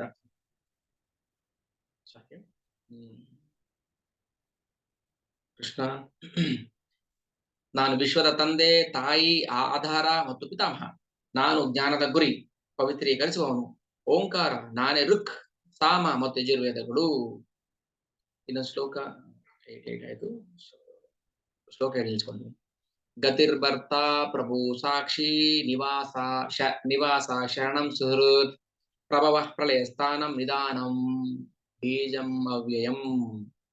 ನಾನೇ ಗುರಿ, ನಾನೇ ಪೋಷಿಸುವವನು, ನಾನೇ ಯಜಮಾನ, ನಾನೇ ಸಾಕ್ಷಿ, ನಾನೇ ನಿವಾಸ, ನಾನೇ ಆಶ್ರಯ, ನಾನೇ ಅತ್ಯಂತ ಆಪ್ತ ಗೆಳೆಯ, ನಾನೇ ಸೃಷ್ಟಿ, ನಾನೇ ಪ್ರಳಯ, ನಾನೇ ಎಲ್ಲಕ್ಕೂ ಆಧಾರ, ನಾನೇ ವಿಶ್ರಾಂತಿ ತಾಣ, ನಾನೇ ಶಾಶ್ವತ ಮೂಲ, ಶಾಶ್ವತವಾದ ಬೀಜ. ಕನ್ಕ್ಲೂಷನ್. ಸೊ ಕೃಷ್ಣ ಎಲ್ಲವೂ ಆಗಿದೆ. ಆದ್ರೆ ಈ ಮಾತನ್ನ ಬೇರೆ ಯಾರು ಹೇಳೋಕೆ ಅಧಿಕಾರ ಇಲ್ಲ. ಕಾಪಿರೈಟ್ಸ್ ಕೃಷ್ಣನ್ ಮಾತ್ರ ಇದು. ನಾನು ಯಾರೋ ಬಂದು ಒಬ್ಬ ದೇವತೆ ಬಂದು, ಇಂದ್ರ ಬಂದು, ನಾನೇ ಈ ಬ್ರಹ್ಮಾಂಡದ ಒಡೆಯ, ಬ್ರಹ್ಮ ಬಂದು ನಾನು ಈ ಬ್ರಹ್ಮಾಂಡದ ಒಡೆಯ ಹೇಳೋಂಗಿಲ್ಲ. ನಾನೇ ಎಲ್ಲಕ್ಕೂ ಆಧಾರ. ಇದನ್ನ ಯಾರು ಚೆನ್ನಾಗಿ ಅರ್ಥ ಮಾಡ್ಕೊಳ್ತಾರೆ ಅವ್ರಿಗೆ ಮಾತ್ರ ಕೃಷ್ಣ ಅರ್ಥ ಆಗ್ತಾನೆ. ನಾವು ಭಕ್ತಿನಲ್ಲಿ ವ್ಯಭಿಚಾರ ಮಾಡಬಾರದು. ಮಾಂ ಮಾಂ ಚ ಯೋ ಅವ್ಯಭಿಚಾರೇಣ ಭಕ್ತಿ ಯೋಗೇನ ಸೇವತೆ ಸಗುಣಾನ್ ಸಮತೀತೆ ತಾನ್ ಬ್ರಹ್ಮ ಭೂಯಾಯ ಕಲ್ಪತೆ. ಮಯಿ ಚ ಅನನ್ಯ ಯೋಗೇನ ಭಕ್ತಿ ಅವ್ಯಭಿಚಾರಿಣಿ. ಭಕ್ತಿನಲ್ಲಿ ವ್ಯಭಿಚಾರ ಮಾಡಬಾರದು. ನಾವು ಯಾವಾಗ ಭಕ್ತಿನಲ್ಲಿ ಮಿಕ್ಸ್ ಮಾಡ್ತೀವಿ ಅದು ವ್ಯಭಿಚಾರ ಆಗುತ್ತೆ. कृष्ण ही कृष्ण भी, गुरु महाराज कहते हैं कृष्ण ही कृष्ण भी, दोनों में कौन सा चाहिए आपको? कृष्ण ही चाहिए तो व्यभिचारी हो. कृष्णनू बेका तो व्यभिचार है.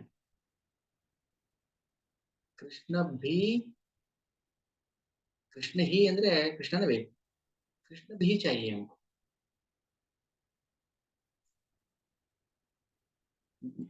ಕನ್ಫ್ಯೂಷನ್ ಮಾಡೋಣ. ಕೃಷ್ಣ ಹಿ ಆಕ್ಚುಲಿ ಕೃಷ್ಣನೇ ಬೇಕು, ಕೃಷ್ಣ ಭಿ ಅಂದ್ರೆ ಕೃಷ್ಣನೂ ಬೇಕು ಅಂತ ಆಗಲ್ಲ. ಮೈ ಚ ಅನನ್ಯ ಯೋಗೇನ ಭಕ್ತಿರ್ ಅವ್ಯಭಿಚಾರಿಣಿ ವಿವಿಕ್ತ ದೇಶ ಸೇವಿತ್ವಂ ಅರತಿರ್ಜನ ಸಂಸದಿ. ಒಂದು ಶ್ಲೋಕ. ಸೆಕೆಂಡ್ ಶ್ಲೋಕದಲ್ಲಿ ಮಾಂ ಚ ಯೋ ಅವ್ಯಭಿಚಾರೇಣ ಭಕ್ತಿ ಯೋಗೇನ ಸೇವತೆ ಸಗುಣಾನ್ ಸಮತೀತೆ ತಾನ್ ಬ್ರಹ್ಮ ಭೂಯಾಯ. ಕೃಷ್ಣನೊಬ್ಬನನ್ನೇ ಆರಾಧಕ, ಆರಾಧನೆಗೆ ಅರ್ಹ ಅಂತ ನಾವು ಭಕ್ತಿ ಮಾಡ್ತೀವಿ. ಕನ್ಕ್ಲೂಷನ್. ಓಕೆ, ಇಲ್ಲಿ ಸ್ಟಾಪ್ ಮಾಡೋಣ. ನೆಕ್ಸ್ಟ್ ಇದು ಪರಮ ಗುಹ್ಯ ಜ್ಞಾನ. ಇದು ತುಂಬಾ ಟಾಪ್ ಸೀಕ್ರೆಟ್. ಸೊ ಎಲ್ರಿಗೂ ರಿವೀಲ್ ಮಾಡಕ್ ಆಗೋದಿಲ್ಲ. ಯಾರಿಗೆ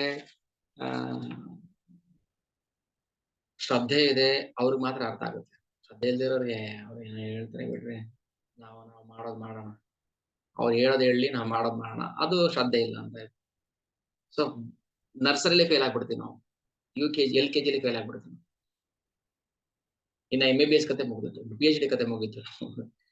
ನರ್ಸರಿನೇ ಫೇಲ್ ಆಗ್ಬಿಟ್ಟಿದೆ, ಏನು ಬೇಸಿಕ್ಸ್ ಆಗಲೇ ಫೇಲ್ ಆಗ್ಬಿಟ್ಟಿದೆ ಅಂದ್ರೆ ಮತ್ತೆ ಮುಂದಕ್ಕೆ ಏನ್ ಕತೆ? ಶ್ರದ್ಧೆ. ಶ್ರದ್ಧಾವಾನ್ ಭಜತೆ ಯೋ ಮಾಂ ಸಮಯುಕ್ತತೋ ಮತಃ. ಶ್ರದ್ಧೆಯನ್ನು ಬೆಳೆಸ್ಕೋಬೇಕು. ಶ್ರದ್ಧಾವಾನ್ ಲಭತೆ ಜ್ಞಾನಂ. ಅದಕ್ಕೆ ಶಿಕ್ಷಾ ಪೇಪರ್ ಫಸ್ಟ್ ಪೇಪರ್ ಯಾವುದು? ಶ್ರದ್ಧಾವಾನ್. ನಮಗೆ ಫಸ್ಟ್ ಶ್ರದ್ಧೆ ಬೇಕು, ಆಮೇಲೆ ಕೃಷ್ಣ ಸೇವಕ, ಆಮೇಲೆ ಕೃಷ್ಣ ಸಾಧಕ, ಆಮೇಲೆ ಕೃಷ್ಣ ಉಪಾಸಕ, ಆಮೇಲೆ ಗುರುಪಾದ ಆಶ್ರಯ, ಆಮೇಲೆ ಗುರು ಆಶ್ರಯ. ಒಂದೇ ಸಲ ನಾವು ಗುರು ಆಶ್ರಯಕ್ಕೆ ಹೋಗ್ಬಿಟ್ಟು ಅಲ್ಲಿಂದ ಸರ್ರ ಅಂತ ಕೆಳಕ್ಕೆ ಬಿದ್ದು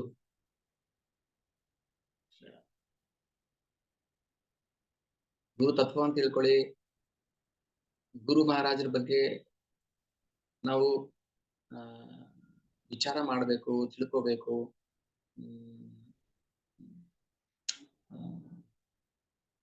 ಸುಮ್ಮನೆ ಯಾವುದೋ ಒಂದು ಅಂದ್ರೆ ನಮ್ಮ ಸ್ವಇಚ್ಛೆಯಿಂದ ಮಾಡುವಂತದ್ದಲ್ಲ ಅದು. ನೀವು ಅಭ್ಯಾಸ ಮಾಡಬೇಕು. ಈಗ ಎಲ್ಲ ಗುರು ಮಹಾರಾಜರು ಪ್ರವಚನ ಕೇಳಿ ಅವಾಗ ಏನಾಗುತ್ತೆ, ನಮ್ಗೆ ನ್ಯಾಚುರಲಿ ಯಾವ್ದಾದ್ರು ಒಬ್ಬರು ಗುರು ಮಹಾರಾಜಕ್ಕೆ ನಾವು ಮನಸ್ಸು ಕೊಟ್ಬಿಡ್ತೀವಿ. ಯಾಕೆ ಕೊಟ್ಬಿಡ್ತೀವಿ ಅಂದ್ರೆ ಆಗಲೇ ಕೊಟ್ಟಿರ್ತೀವಿ, ಹಿಂದಿನ ಜನ್ಮಗಳಲ್ಲಿ ಕೊಟ್ಟಿರ್ತೀವಿ. ಸೊ ಅದು ಪರಿಪೂರ್ಣ ಆಗಿರಲ್ಲ. ಹಾಗೆ ಅಪ್ರಯತ್ನ ಪೂರ್ವಕವಾಗಿ ಯಾರೋ ಒಬ್ಬರಿಗೆ ನಾವು ಮನಸ್ಸನ್ನು ಕೊಡ್ತೀವಿ. ಸೊ ಅದು ಒಂದು ಪ್ರಶ್ನೆಗೆ ಉತ್ತರ ಬೇಕಿತ್ತು, ಅದಕ್ಕೆ ಹೇಳಿದೆ. ಸೊ ಹಾಗೆ ಏನ್ ಹೇಳ್ತೀವಿ, ಇದೆಲ್ಲ ತತ್ವಶಾಸ್ತ್ರ ನಮಗೆ ಅರ್ಥ ಆಗ್ಬೇಕಂದ್ರೆ ನಾವು ಒಬ್ಬ ಆಧ್ಯಾತ್ಮಿಕ ಗುರುಗಳ ಹತ್ರ ಹೋಗ್ಬೇಕು. ನಾವು ಸ್ವಂತ ಓದಿ ಅಭ್ಯಾಸ ಮಾಡ್ತೀವಿ ಅಂದ್ರೆ ಆಗೋದಿಲ್ಲ. ಇದು ಯಾವುದು ನನ್ನ ಸ್ವಂತ ಮಾತಲ್ಲ. ಇವಾಗ ನೋಡಿ, ನಾನು ಮುಕ್ತಾತ್ಮರ ಬಗ್ಗೆ ಮಾತಾಡ್ತಾ ಇದ್ದೀನಿ. ನಾನು ಬದ್ಧಾತ್ಮ, ಬದ್ಧ ಜೀವ. ನಾನು ಹೇಗೆ ಮುಕ್ತರ ಬಗ್ಗೆ ಮಾತಾಡಕ್ ಸಾಧ್ಯ? ನನಗೇನಿದೆ ಅರ್ಹತೆ? ನಾನ್ ಮಾತಾಡ್ತಾ ಇರೋದು ನನ್ನ ಸ್ವಂತ ಮಾತುಗಳಲ್ಲ, ನನ್ನ ಗುರು ಮಹಾರಾಜರ ಮಾತುಗಳು, ಪ್ರಭುಪಾದರ ಮಾತುಗಳು. ಪ್ರಭುಪಾದರಿಗೆ ಅವ್ರ ಗುರುಗಳು, ಅವ್ರ ಗುರುಗಳು, ಅವ್ರ ಗುರು. ಸೊ ಹಾಗೆ ಇವಂತರ ಎಲೆಕ್ಟ್ರಿಸಿಟಿ ವೈರ್ ಇದ್ದಂಗೆ. ಎಲೆಕ್ಟ್ರಿಕ್ ವೈರ್, ಕಾಪರ್ ವೈರ್ ಇರುತ್ತೆ ನೋಡಿ. ಕಾಪರ್ ವೈರ್ ಎಲೆಕ್ಟ್ರಿಕ್ ಅಲ್ಲ, ಅದು ಎಲೆಕ್ಟ್ರಿಸಿಟಿ ಅಲ್ಲ. ಅದರ ಥ್ರೂ ಎಲೆಕ್ಟ್ರಿಸಿಟಿ ಪಾಸ್ ಆದಾಗ ಏನಾಗುತ್ತೆ, ನಾವು ಕಾಪರ್ನ ಮುಟ್ಟು ಶಾಕ್ ಹೊಡೆಯುತ್ತೆ. ಹೌದಾ? ಕಾಪರ್ ಅದೊಂದು ಒಂದು ವಸ್ತು. ಅದ್ರಲ್ಲಿ ಎಲೆಕ್ಟ್ರಿಸಿಟಿ ಪಾಸ್ ಆದ್ರೆ ಏನಾಗುತ್ತೆ, ಇದು ಎಲೆಕ್ಟ್ರಿಸಿಟಿ ಆಗ್ಬಿಡುತ್ತೆ. ಕಟ್ ಮಾಡಿದ್ರೆ ನಾರ್ಮಲ್ ವೈರ್ ಆಗುತ್ತೆ. ಅದಕ್ಕೆ ಹೈ ಟೆನ್ಷನ್ ವೈರ್ ರಿಪೇರಿ ಮಾಡ್ಬೇಕಾದ್ರೆ ಕಟ್ ಮಾಡ್ತಾರೆ. ಯಾಕಂದ್ರೆ ಕಟ್ ಮಾಡಿದಾಗ ಅಲ್ಲಿಂದ ಪ್ರಸಾರ ಆಗೋದಿಲ್ಲ, ಎಲೆಕ್ಟ್ರಿಸಿಟಿ ಪಾಸ್ ಆಗೋದಿಲ್ಲ. ಮತ್ತೆ ಜಾಯಿನ್ ಮಾಡ್ತಾರೆ. ಜಾಯಿನ್ ಮಾಡಿದಾಗ ಏನಾಗುತ್ತೆ, ಆಟೋಮೆಟಿಕ್ ಆಗಿ ಆ ಕಾಪರ್ ವೈರು ಬಿಸಿ ಆಗ್ಬಿಡುತ್ತೆ. ಹಾಗೆ ಭಗವಂತನಿಂದ ಬಂದಿರುವಂತಹ ಜ್ಞಾನ, ಗುರು ಪರಂಪರೆಯಿಂದ ಬಂದಿರುವಂತಹ ಜ್ಞಾನ, ಅದು ನಮ್ಮ ವೈಯಕ್ತಿಕ ಬುದ್ಧಿ ಅಲ್ಲ, ಅದು ಪರಂಪರೆಯಿಂದ ಬಂದಿರೋ ಜ್ಞಾನ. ಹಾಗೆ ಪಾಸ್ ಆಗ್ತಾ ಇರುತ್ತೆ. ಕೊನೆಗೆ ಏನಾದ್ರೆ ಎಲ್ಲೋ ಒಂದ್ ಕಡೆ ನಷ್ಟ, ಯೋಗ ನಷ್ಟ ಪರಂತಪ, ವೈರ್ ಕಟ್ ಆಗ್ಬಿಡುತ್ತೆ. ಈ ಹಿರಣ್ಯಕಶಿಪು ರಾವಣನ ಹೊತ್ತು ಬಂದಾಗ ಏನಾಗುತ್ತೆ, ಕಟ್ ಆಗ್ಬಿಡುತ್ತೆ. ಆಗ ಮತ್ತೆ ಕೃಷ್ಣ ಬರ್ಬೇಕು, ಜೋಡಿಸ್ಬೇಕು, ಧರ್ಮ ಸಂಸ್ಥಾಪನಾ ಆಗ್ತದೆ. ಸೊ ಅದಕ್ಕೆ ಯಾವ ಕಾರಣಕ್ಕೂ ಜ್ಞಾನ ನಾಶ ಆಗ್ಬಾರ್ದು. ನೀವು ಇನ್ನೊಬ್ಬರಿಗೆ ಹೇಳಬೇಕು, ಅವ್ರು ಇನ್ನೊಬ್ಬರಿಗೆ ಹೇಳ್ತಾರೆ, ಅದ್ರಿಗೆ ಯಥಾರೂಪ ಹೇಳ್ಬೇಕು. ನಮ್ಮ ಹತ್ರ ಯಾವುದೋ ಭಗವದ್ಗೀತೆ ಇದಂತ ಯಾವುದೋ ಓದಿ ಏನು ಅರ್ಥ ಮಾಡ್ಕೋಬಾರದು. ಎಲ್ರು ಭಗವದ್ಗೀತಾ ಯಥಾರೂಪವನ್ನೇ ನಿಮ್ಮ ಹತ್ರ ಇದೆ, ನೀವು ಇನ್ನೊಬ್ರಿಗೆ ಕೊಡ್ಬೇಕಾದ್ರೆ ಅವ್ರಿಗೆ ಹೇಳಿ. ಬುಕ್ ಡಿಸ್ಟ್ರಿಬ್ಯೂಷನ್ ತುಂಬಾ ಲೀಲಾಮೃತದಲ್ಲಿ, ಪ್ರಭುಪಾದ ಲೀಲಾಮೃತದಲ್ಲಿ ಬುಕ್ ಡಿಸ್ಟ್ರಿಬ್ಯೂಷನ್ ಒಂದು ಬಗ್ಗೆ ಚಾಪ್ಟರ್ ಹೇಳ್ತಾರೆ. ಪ್ರಭುಪಾದರಿಗೆ ಯಾರು ಇಷ್ಟ ಆಗ್ತಾರೆ? ಈಗ ರಥಯಾತ್ರೆ ನಡೀತಾ ಇರುತ್ತೆ, ಜೋರ್ ಹಬ್ಬ ಅದು. ರಥಯಾತ್ರೆ ನಡೀತಾ ಇರುತ್ತೆ, ಯಾರೋ ಒಂದಷ್ಟು ಜನ ರಥಯಾತ್ರೆಯಲ್ಲಿ ಪಾಲ್ಗೊಂಡಿರಲ್ಲ, ಅವರು ಇನ್ವಾಲ್ವ್ಮೆಂಟ್ ಇಲ್ಲ ರಥಯಾತ್ರೆಯಲ್ಲಿ. ಅಲ್ಲಿ ಪ್ರಭುಪಾದ ಬುಕ್ಸ್ ಡಿಸ್ಟ್ರಿಬ್ಯೂಷನ್ ಮಾಡ್ತಾ ಇದ್ದಾರೆ. ಅವ್ರ ಮನಸ್ಸು ಆಟೋಮೆಟಿಕ್ ಆಗಿ ಏನಾಯ್ತು, ಬುಕ್ ಡಿಸ್ಟ್ರಿಬ್ಯೂಷನ್ ಕಡೆ ಹೋಯ್ತು. ಪ್ರಭುಪಾದರ ಮನಸ್ಸು ಅಂದ್ರೆ ಫಸ್ಟ್ ಪ್ರಯಾರಿಟಿ ಪ್ರಭುಪಾದರಿಗೆ ಕೊಡೋದು ಬುಕ್ ಡಿಸ್ಟ್ರಿಬ್ಯೂಷನ್. ಸೊ ಪ್ರತಿಯೊಬ್ಬರು ಬುಕ್ ಡಿಸ್ಟ್ರಿಬ್ಯೂಷನ್ ಮಾಡಿ, ಒಂದ್ ಸಣ್ಣ 30 ರೂಪಾಯಿ ಪುಸ್ತಕ ಇದೆಯಲ್ಲ ಅದನ್ನಾದ್ರೂ ಕೊಡಿ, ಡಿಸ್ಟ್ರಿಬ್ಯೂಷನ್ ಮಾಡಿ. ಭಗವದ್ಗೀತೆ ಕೊಡಿ, ಭಾಗವತಂ ಕೊಡಿ. ಓಕೆ. ಸೊ ನಾನು ಒಂದು ಈ ಮೂಲಕ ಎಲ್ರಿಗೂ ಒಂದು ಥ್ಯಾಂಕ್ಸ್ ಹೇಳ್ಬೇಕಂದ್ರೆ, ನಾವು ಲಾಸ್ಟ್ ಬುಕ್ ಮ್ಯಾರಥಾನ್ ಅಂದ್ರೆ 2023 ಅಲ್ಲ, 22 ಮ್ಯಾರಥಾನ್ ಅಲ್ಲಿ, 22 ಮ್ಯಾರಥಾನ್, 23 ಮ್ಯಾರಥಾನ್ ಅಲ್ಲಿಂದ ಶುರು ಮಾಡಿದ್ದಕ್ಕೆ ಇಲ್ಲಿವರೆಗೆ, ಇವತ್ತುವರೆಗೆ ಸುಮಾರು 92 ಭಾಗವತಂ ಸೆಟ್ ಡಿಸ್ಟ್ರಿಬ್ಯೂಟ್ ಮಾಡಿದ್ದೀನಿ. ಅಂದ್ರೆ ಎಲ್ಲರ ಸಪೋರ್ಟ್, ಎಲ್ಲರ ಸಹಕಾರ. ಸೊ ನನ್ನ ಕಡೆಯಿಂದ ನಿಮ್ಗೆಲ್ರು ಯಾರೆಲ್ಲ ಸಪೋರ್ಟ್ ಮಾಡಿದಾರ, ನೇರವಾಗಿ ಪರೋಕ್ಷವಾಗಿ, ಅವರೆಲ್ಲರಿಗೂ ನನ್ನ ಹೃತ್ಪೂರ್ವಕ ವಂದನೆಗಳು. ನನ್ನ ಕಡೆಯಿಂದ ನಿಮ್ಗೆ ಒಂದ್ಸಲ ಜೋರಾಗಿ Hare Krishna. Hare Krishna Hare Krishna, Krishna Krishna Hare Hare, Hare Rama Rama Rama Hare Hare. Thank you. So book ಡಿಸ್ಟ್ರಿಬ್ಯೂಷನ್ಗೆ ಸಪೋರ್ಟ್ ಮಾಡಿ. ಹೀಗೆ ಎಷ್ಟಾಗುತ್ತೆ ಅಷ್ಟು ನಾವು ಭಾಗವತವನ್ನ ಡಿಸ್ಟ್ರಿಬ್ಯೂಟ್ ಮಾಡೋಣ. ಇಲ್ಲಿ ಕ್ಲಾಸ್ ಎಂಡ್ ಮಾಡ್ತೀನಿ. ಒಂದು ಮಾತು ಹೇಳಿ, ಒಂದು ಟಾರ್ಗೆಟ್ ಇಟ್ಕೊಂಡಿದ್ವಿ. ಗೌರ ಪೂರ್ಣಿಮೆಯ ಟೈಮಲ್ಲಿ ಒಂದ್ ತಿಂಗಳಲ್ಲಿ ನಾವು ಒಂದು 50 ಭಾಗವತಂ ಸೆಟ್ಸ್ ಮಾಡ್ಬೇಕು. ಓಕೆ, 50 ಲಾರ್ಜ್ ನಂಬರ್, ಅಷ್ಟು ಕಷ್ಟ ಆಗುತ್ತೆ. ಒಂದ್ ತಿಂಗಳಲ್ಲಿ 50 ಭಾಗವತಂ ಸ್ವಲ್ಪ ಕಷ್ಟ. ಪ್ರಯತ್ನ ಮಾಡಿದ್ದಕ್ಕೆ ಇವತ್ತುವರೆಗೂ ಸುಮಾರು ಒಂದು 35-40 ಭಾಗವತಂ ಆಗಿದೆ, ಗೌರ ಪೂರ್ಣಿಮೆ ಅಂತ ಹೇಳುದು. ಏನಕ್ಕೆ ಅಂದ್ರೆ ಇದು ಇನ್ಸ್ಪೈರ್ ಮಾಡಕ್ ಹೇಳಿದೆ. ಯಾಕಂದ್ರೆ ಪ್ರಭುಪಾದರಿಗೆ ಬುಕ್ ಡಿಸ್ಟ್ರಿಬ್ಯೂಷನ್ ತುಂಬಾ ಇಷ್ಟವಾಗಿರುವಂತಹ ಸೇವೆ. ಸೊ ಹಾಗೆ ನಾವು ನಮ್ಮ ಗುರುಗಳಿಗೆ ಏನಾದ್ರೂ ಸೇವೆ ಮಾಡಬಹುದು ಅನ್ನೋದಾದ್ರೆ ಬುಕ್ ಡಿಸ್ಟ್ರಿಬ್ಯೂಷನ್. ಓಕೆ, ಅದಕ್ಕೋಸ್ಕರ ಡಿಸೆಂಬರ್ವರೆಗೂ ಕಾಯೋದ್ ಬೇಕಾಗಿಲ್ಲ. ನಿಮಗೆ ಯಾವಾಗ ಬುಕ್ ಡಿಸ್ಟ್ರಿಬ್ಯೂಷನ್ ಮಾಡಕ್ಕಾಗತ್ತೆ ಮಾಡಬಹುದು. ಓಕೆ, ಸೊ ಅದಕ್ಕೋಸ್ಕರ ನಮ್ಮ ಸ್ಯಾಲರಿಯಲ್ಲಿ ಒಂದು ಸಣ್ಣ ಅಮೌಂಟ್ ನ ನಾವು ತೆಗೆದಿಟ್ಟಿರ್ಬೇಕು. ಓಕೆ, ಅಥವಾ ಎಷ್ಟು ಜನ ಅಲ್ಲಿ ಮಾತಾಡಿಸಿದ್ದಾರೆ, ಅವ್ರಿಗೆಲ್ಲ ಎಲ್ಲಿಂದ ಬರ್ಬೇಕು ದುಡ್ಡು ಅಂತಾನು ಅನ್ಸುತ್ತೆ. ಪರವಾಗಿಲ್ಲ, ಒಂದು ಸಣ್ಣ ಅಮೌಂಟ್ ಆದ್ರೂ ಪರವಾಗಿಲ್ಲ. ಸಣ್ಣ ಅಮೌಂಟ್, ಒಂದು 100, 200, 500 ರೂಪಾಯಿ, 1,000 ರೂಪಾಯಿ. ಅದೇ ಯಾರಿಗೆ ಇನ್ಕಮ್ ಇಲ್ಲ, ಕಷ್ಟ ಆಗುತ್ತೆ ಅಂತವ್ರು ಮಾಡಬಹುದು. ಫಸ್ಟ್ ಆಪ್ಷನ್ ನೀವು ಬುಕ್ ಡಿಸ್ಟ್ರಿಬ್ಯೂಷನ್. ಅಂದ್ರೆ ಬುಕ್ ಡಿಸ್ಟ್ರಿಬ್ಯೂಷನ್ ಮಾಡದೆ ನಾವು ಪ್ರಚಾರ ಮಾಡ್ತೀವಿ ಅಂದ್ರೆ ಅದಕ್ಕೆ ಅರ್ಥ ಇಲ್ಲ. ಅದಕ್ಕೆ ಎಲ್ರು ಯಾರ ಹತ್ರ ಭಾಗವತಂ ಇಲ್ಲ ತಗೊಳ್ಳಿ, ಯಾರ ಹತ್ರ ಇನ್ನು ಭಗವದ್ಗೀತೆನೇ ಇಲ್ಲ ದಯವಿಟ್ಟು ತಗೊಳ್ಳಿ. ಓಕೆ, ಭಗವದ್ಗೀತೆ ಸುಮ್ನೆ ಕೇಳ್ಬಿಟ್ಟು ಸುಮ್ನೆ ಬಿಡೋದಲ್ಲಪ್ಪ. ನನ್ಗೆ ಒಂದು ರಿಕ್ವೆಸ್ಟ್ ಏನಂದ್ರೆ, ಇನ್ನು ತುಂಬಾ ಜನಕ್ಕೆ ಸೀರಿಯಸ್ನೆಸ್ ಬಂದಿಲ್ಲ ಭಕ್ತಿನಲ್ಲಿ. ಇನ್ನು ಸೇವೆ ಮಾಡಬೇಕು ಅನ್ನೋ ಸೀರಿಯಸ್ನೆಸ್ ಇಲ್ಲ. ಯಾವಾಗ ಬರುತ್ತೆ ಶ್ರದ್ಧೆ ಬೆಳಿಬೇಕು. ಇಲ್ಲ ಏನಾಗುತ್ತೆ, ನಾನ್ ಕ್ಲಾಸ್ ಮಾಡ್ತಾ ಇರ್ತೀನಿ ಅಂದ್ರೆ ಯಾರಿಗೂ ಇಲ್ಲ ಅಂತ ಹೇಳ್ತಾ ಇಲ್ಲ, ತುಂಬಾ ಜನ ಮಾಡ್ತಿದಾರೆ. ಬಟ್ ಬಹುತೇಕರಿಗೆ ಇನ್ನೂ ಸೀರಿಯಸ್ನೆಸ್ ಬಂದಿಲ್ಲ. ಅದು ಗೊತ್ತಾಗುತ್ತೆ ನಮಗೆ. ಸೇವೆ ತೊಡಗಬೇಕು. ಇದು ಪಾರ್ಟ್ ಟೈಮ್ ಆಗ್ಬಾರ್ದು. ನಾವು ಮಾಡೋ ಹೊರಗಡೆ ಬಿಸ್ನೆಸ್ ಪಾರ್ಟ್ ಟೈಮ್, ಇದು ನಮ್ ಫುಲ್ ಟೈಮ್ ಆಗ್ಬೇಕು. ಭಗವಂತನ ಸೇವೆ ಅಂತ ಮಾಡ್ತೀವಲ್ಲ, ಅದು ಫುಲ್ ಟೈಮ್ ಆಗ್ಬೇಕು, ಬೇರೆವೆಲ್ಲ ಪಾರ್ಟ್ ಟೈಮ್. ಸೇವೆ ಅಂತ ಬಂದಾಗ ಫಸ್ಟ್ ನಮ್ಗೆ ಭಗವಂತನ ಸಂಬಂಧಪಟ್ಟ ವಿಚಾರಗಳನ್ನ. ಆಮೇಲೆ ಕೃಷ್ಣ ಪುಸ್ತಕ ಯಾರ ಹತ್ರ ಇಲ್ಲ ದಯವಿಟ್ಟು ತಗೊಳ್ಳಿ ಕೃಷ್ಣ. ಓಕೆ, ಸೊ ಇನ್ನೊಂದು ತಿಂಗಳು, ಒಂದು 20 days ಅಲ್ಲಿ ಮುಗಿಬಹುದು ಕೃಷ್ಣ ಪುಸ್ತಕ. ಅದಾದ್ಮೇಲೆ ಮಾರ್ನಿಂಗ್ ಕ್ಲಾಸ್ ಬೇರೆ ಯಾವ್ದನ್ನ ಶುರು ಮಾಡೋಣ. ಎಲ್ಲರ ಹತ್ರನು ಅಷ್ಟರಲ್ಲಿ ಕೃಷ್ಣ ಪುಸ್ತಕ ಓದಿ. ಇವಾಗ ಓದಿದ್ರೆ ನಮ್ಗೆ ಚೆನ್ನಾಗಿ ಅರ್ಥ ಆಗುತ್ತೆ. ಈಗ ನಾವು ಡೈಲಿ ಕ್ಲಾಸ್ ಕೇಳ್ತಾ ಇದೀವಿ, ಮಾರ್ನಿಂಗ್ ಕ್ಲಾಸ್. ಎಷ್ಟು ಜನ ಅರ್ಧಕ್ಕೆ ಬಂದಿರ್ಬೋದು, ಮೊದಲಿಂದ ಕೇಳ್ತಾ ಇರೋರಿದ್ದಾರೆ. ಪರವಾಗಿಲ್ಲ, ಕೃಷ್ಣ ಪುಸ್ತಕ ತಗೊಳ್ಳಿ, ಓದಿ. ಡೈಲಿ ಒಂದು 4-5 ಪೇಜ್ ಎಷ್ಟಾಗುತ್ತೆ ಅಷ್ಟು ಓದಿ. ಏನ್ ಜನರಲ್ ಆಗಿ ಇನ್ಸ್ಟ್ರಕ್ಷನ್ ಕೊಡ್ತಾ ಇದ್ದೀನಿ, ಇದು ಎಲ್ರಿಗೂ ಕಾಮನ್ ಆಗಿ ಇನ್ಸ್ಟ್ರಕ್ಷನ್. ಪರ್ಟಿಕ್ಯುಲರ್ ಆಗಿ ಯಾರೋ ಒಬ್ಬರಿಗೆ ನೀವು ಇದನ್ನ ಮಾಡಿ ಅಂತ ಹೇಳ್ಬೋದು, ಬಟ್ ಎಲ್ರಿಗೂ ಕಾಮನ್ ಇನ್ಸ್ಟ್ರಕ್ಷನ್ ಏನಂದ್ರೆ ಬುಕ್ ಡಿಸ್ಟ್ರಿಬ್ಯೂಷನ್. ಅದರಲ್ಲಿ ಯಾವುದು ಸ್ಮಾಲ್ ಬುಕ್ಸ್ ಇಂದ ಹಿಡಿದು ಕೃಷ್ಣ ಭಾಗವತಂ ಪುಸ್ತಕದವರು. ಆಮೇಲೆ ಸಾಧನೆಯಲ್ಲಿ ಸ್ವಲ್ಪ ಇನ್ನು ನೆಕ್ಸ್ಟ್ ಗೇರ್ಗೆ ಹಾಕಿ. ಫಸ್ಟ್ ಗೇರ್ ಅಲ್ಲೇ ಮೂವ್ ಮಾಡ್ಕೊಂಡಿದ್ರೆ ಸರಿ, ಸೆಕೆಂಡ್ ಗೇರ್ಗೆ ಹಾಕಿ, ಥರ್ಡ್ ಗೇರ್ಗೆ ಹಾಕಿ. ಸ್ಪೀಡ್ ಅಪ್ ಮಾಡ್ಕೊಳ್ಳಿ, ಸೀರಿಯಸ್ನೆಸ್ ಬೆಳೆಸ್ಕೊಳ್ಳಿ. ಶಿಕ್ಷಾ ಪೇಪರ್ಸ್ ಯಾರು ಕಂಪ್ಲೀಟ್ ಮಾಡ್ತಾ ಇಲ್ಲ ದಯವಿಟ್ಟು ಕಂಪ್ಲೀಟ್ ಮಾಡಿ. ನನ್ನ ಕರ್ತವ್ಯ ನಾನು ಮಾಡ್ತಾ ಇದ್ದೀನಿ. ಪ್ರತಿ ಶನಿವಾರ ನಾನು ಮೆಸೇಜ್ ಹಾಕ್ತೀನಿ, ದಯವಿಟ್ಟು ನಿಮ್ ಶಿಕ್ಷಾ ಪೇಪರ್ಸ್ ಅಪ್ಡೇಟ್ ಕೊಡಿ ಅಂತ. ನನ್ನ ಕರ್ತವ್ಯ ನಾನು ಮುಗಿತಾ ಇದೆ. ಇನ್ನು ನಮಗೆ ಆ ಕಡೆಯಿಂದ ಬರ್ಬೇಕು. ಕೃಷ್ಣ ನೋಡ್ತಾ ಇದೆ, ನಿನ್ ಕರ್ತವ್ಯ ಏನು ಮಾಡಿದ್ಯಾ, ಅಷ್ಟೇ. ಆ ಕಡೆಯಿಂದ ಬಂತು ಬಿಡ್ತು ಅದ್ ನಾನು ನೋಡ್ಕೋತೀನಿ. ಎಲ್ರು ಅವ್ರವ್ರ ಕರ್ತವ್ಯ ಮಾಡ್ಬೇಕು. ಆ ಕರ್ತವ್ಯದಲ್ಲಿ ಏನಾದ್ರು ಲೋಪದೋಷ ಆಯ್ತಾ, ಓಕೆ, ಭಗವಂತ ಸರಿ ಮಾಡ್ಕೋತಾನೆ, ಏನ್ ತೊಂದರೆ ಇಲ್ಲ, ಪನಿಷ್ಮೆಂಟ್ ಕೊಡೋದಿಲ್ಲ. ನಮ್ ಕರ್ತವ್ಯ ನಾವು ಮಾಡಿಲ್ಲ ಅಂದ್ರೆ ಸ್ವಧರ್ಮೇ ನಿಧನಂ ಶ್ರೇಯ ಪರಧರ್ಮೋ ಭಯಾವಹ. ಶ್ರೇಯಾನ್ ಸುಗುಣ ಸ್ವನುಷಿತ ಪರಧರ್ಮೋ. ನಮ್ಮ ಗುಣದಲ್ಲಿ, ನಮ್ಮ ಧರ್ಮದಲ್ಲಿ ನಾವು ಸ್ಥಿತರಾಗಿರ್ಬೇಕು, ನಮ್ಮ ಕರ್ತವ್ಯ ನಾವು ಸ್ಥಿತರಾಗಿರ್ಬೇಕು, ಇಷ್ಟೇ. ಓಕೆ, ಇಷ್ಟು ಹೇಳ್ತಾ ನಾನು ಪಾವನಿಕೆ ವೈಷ್ಣವ ಜಗದೃಶ್ಯ ಪ್ರಭುಪಾದ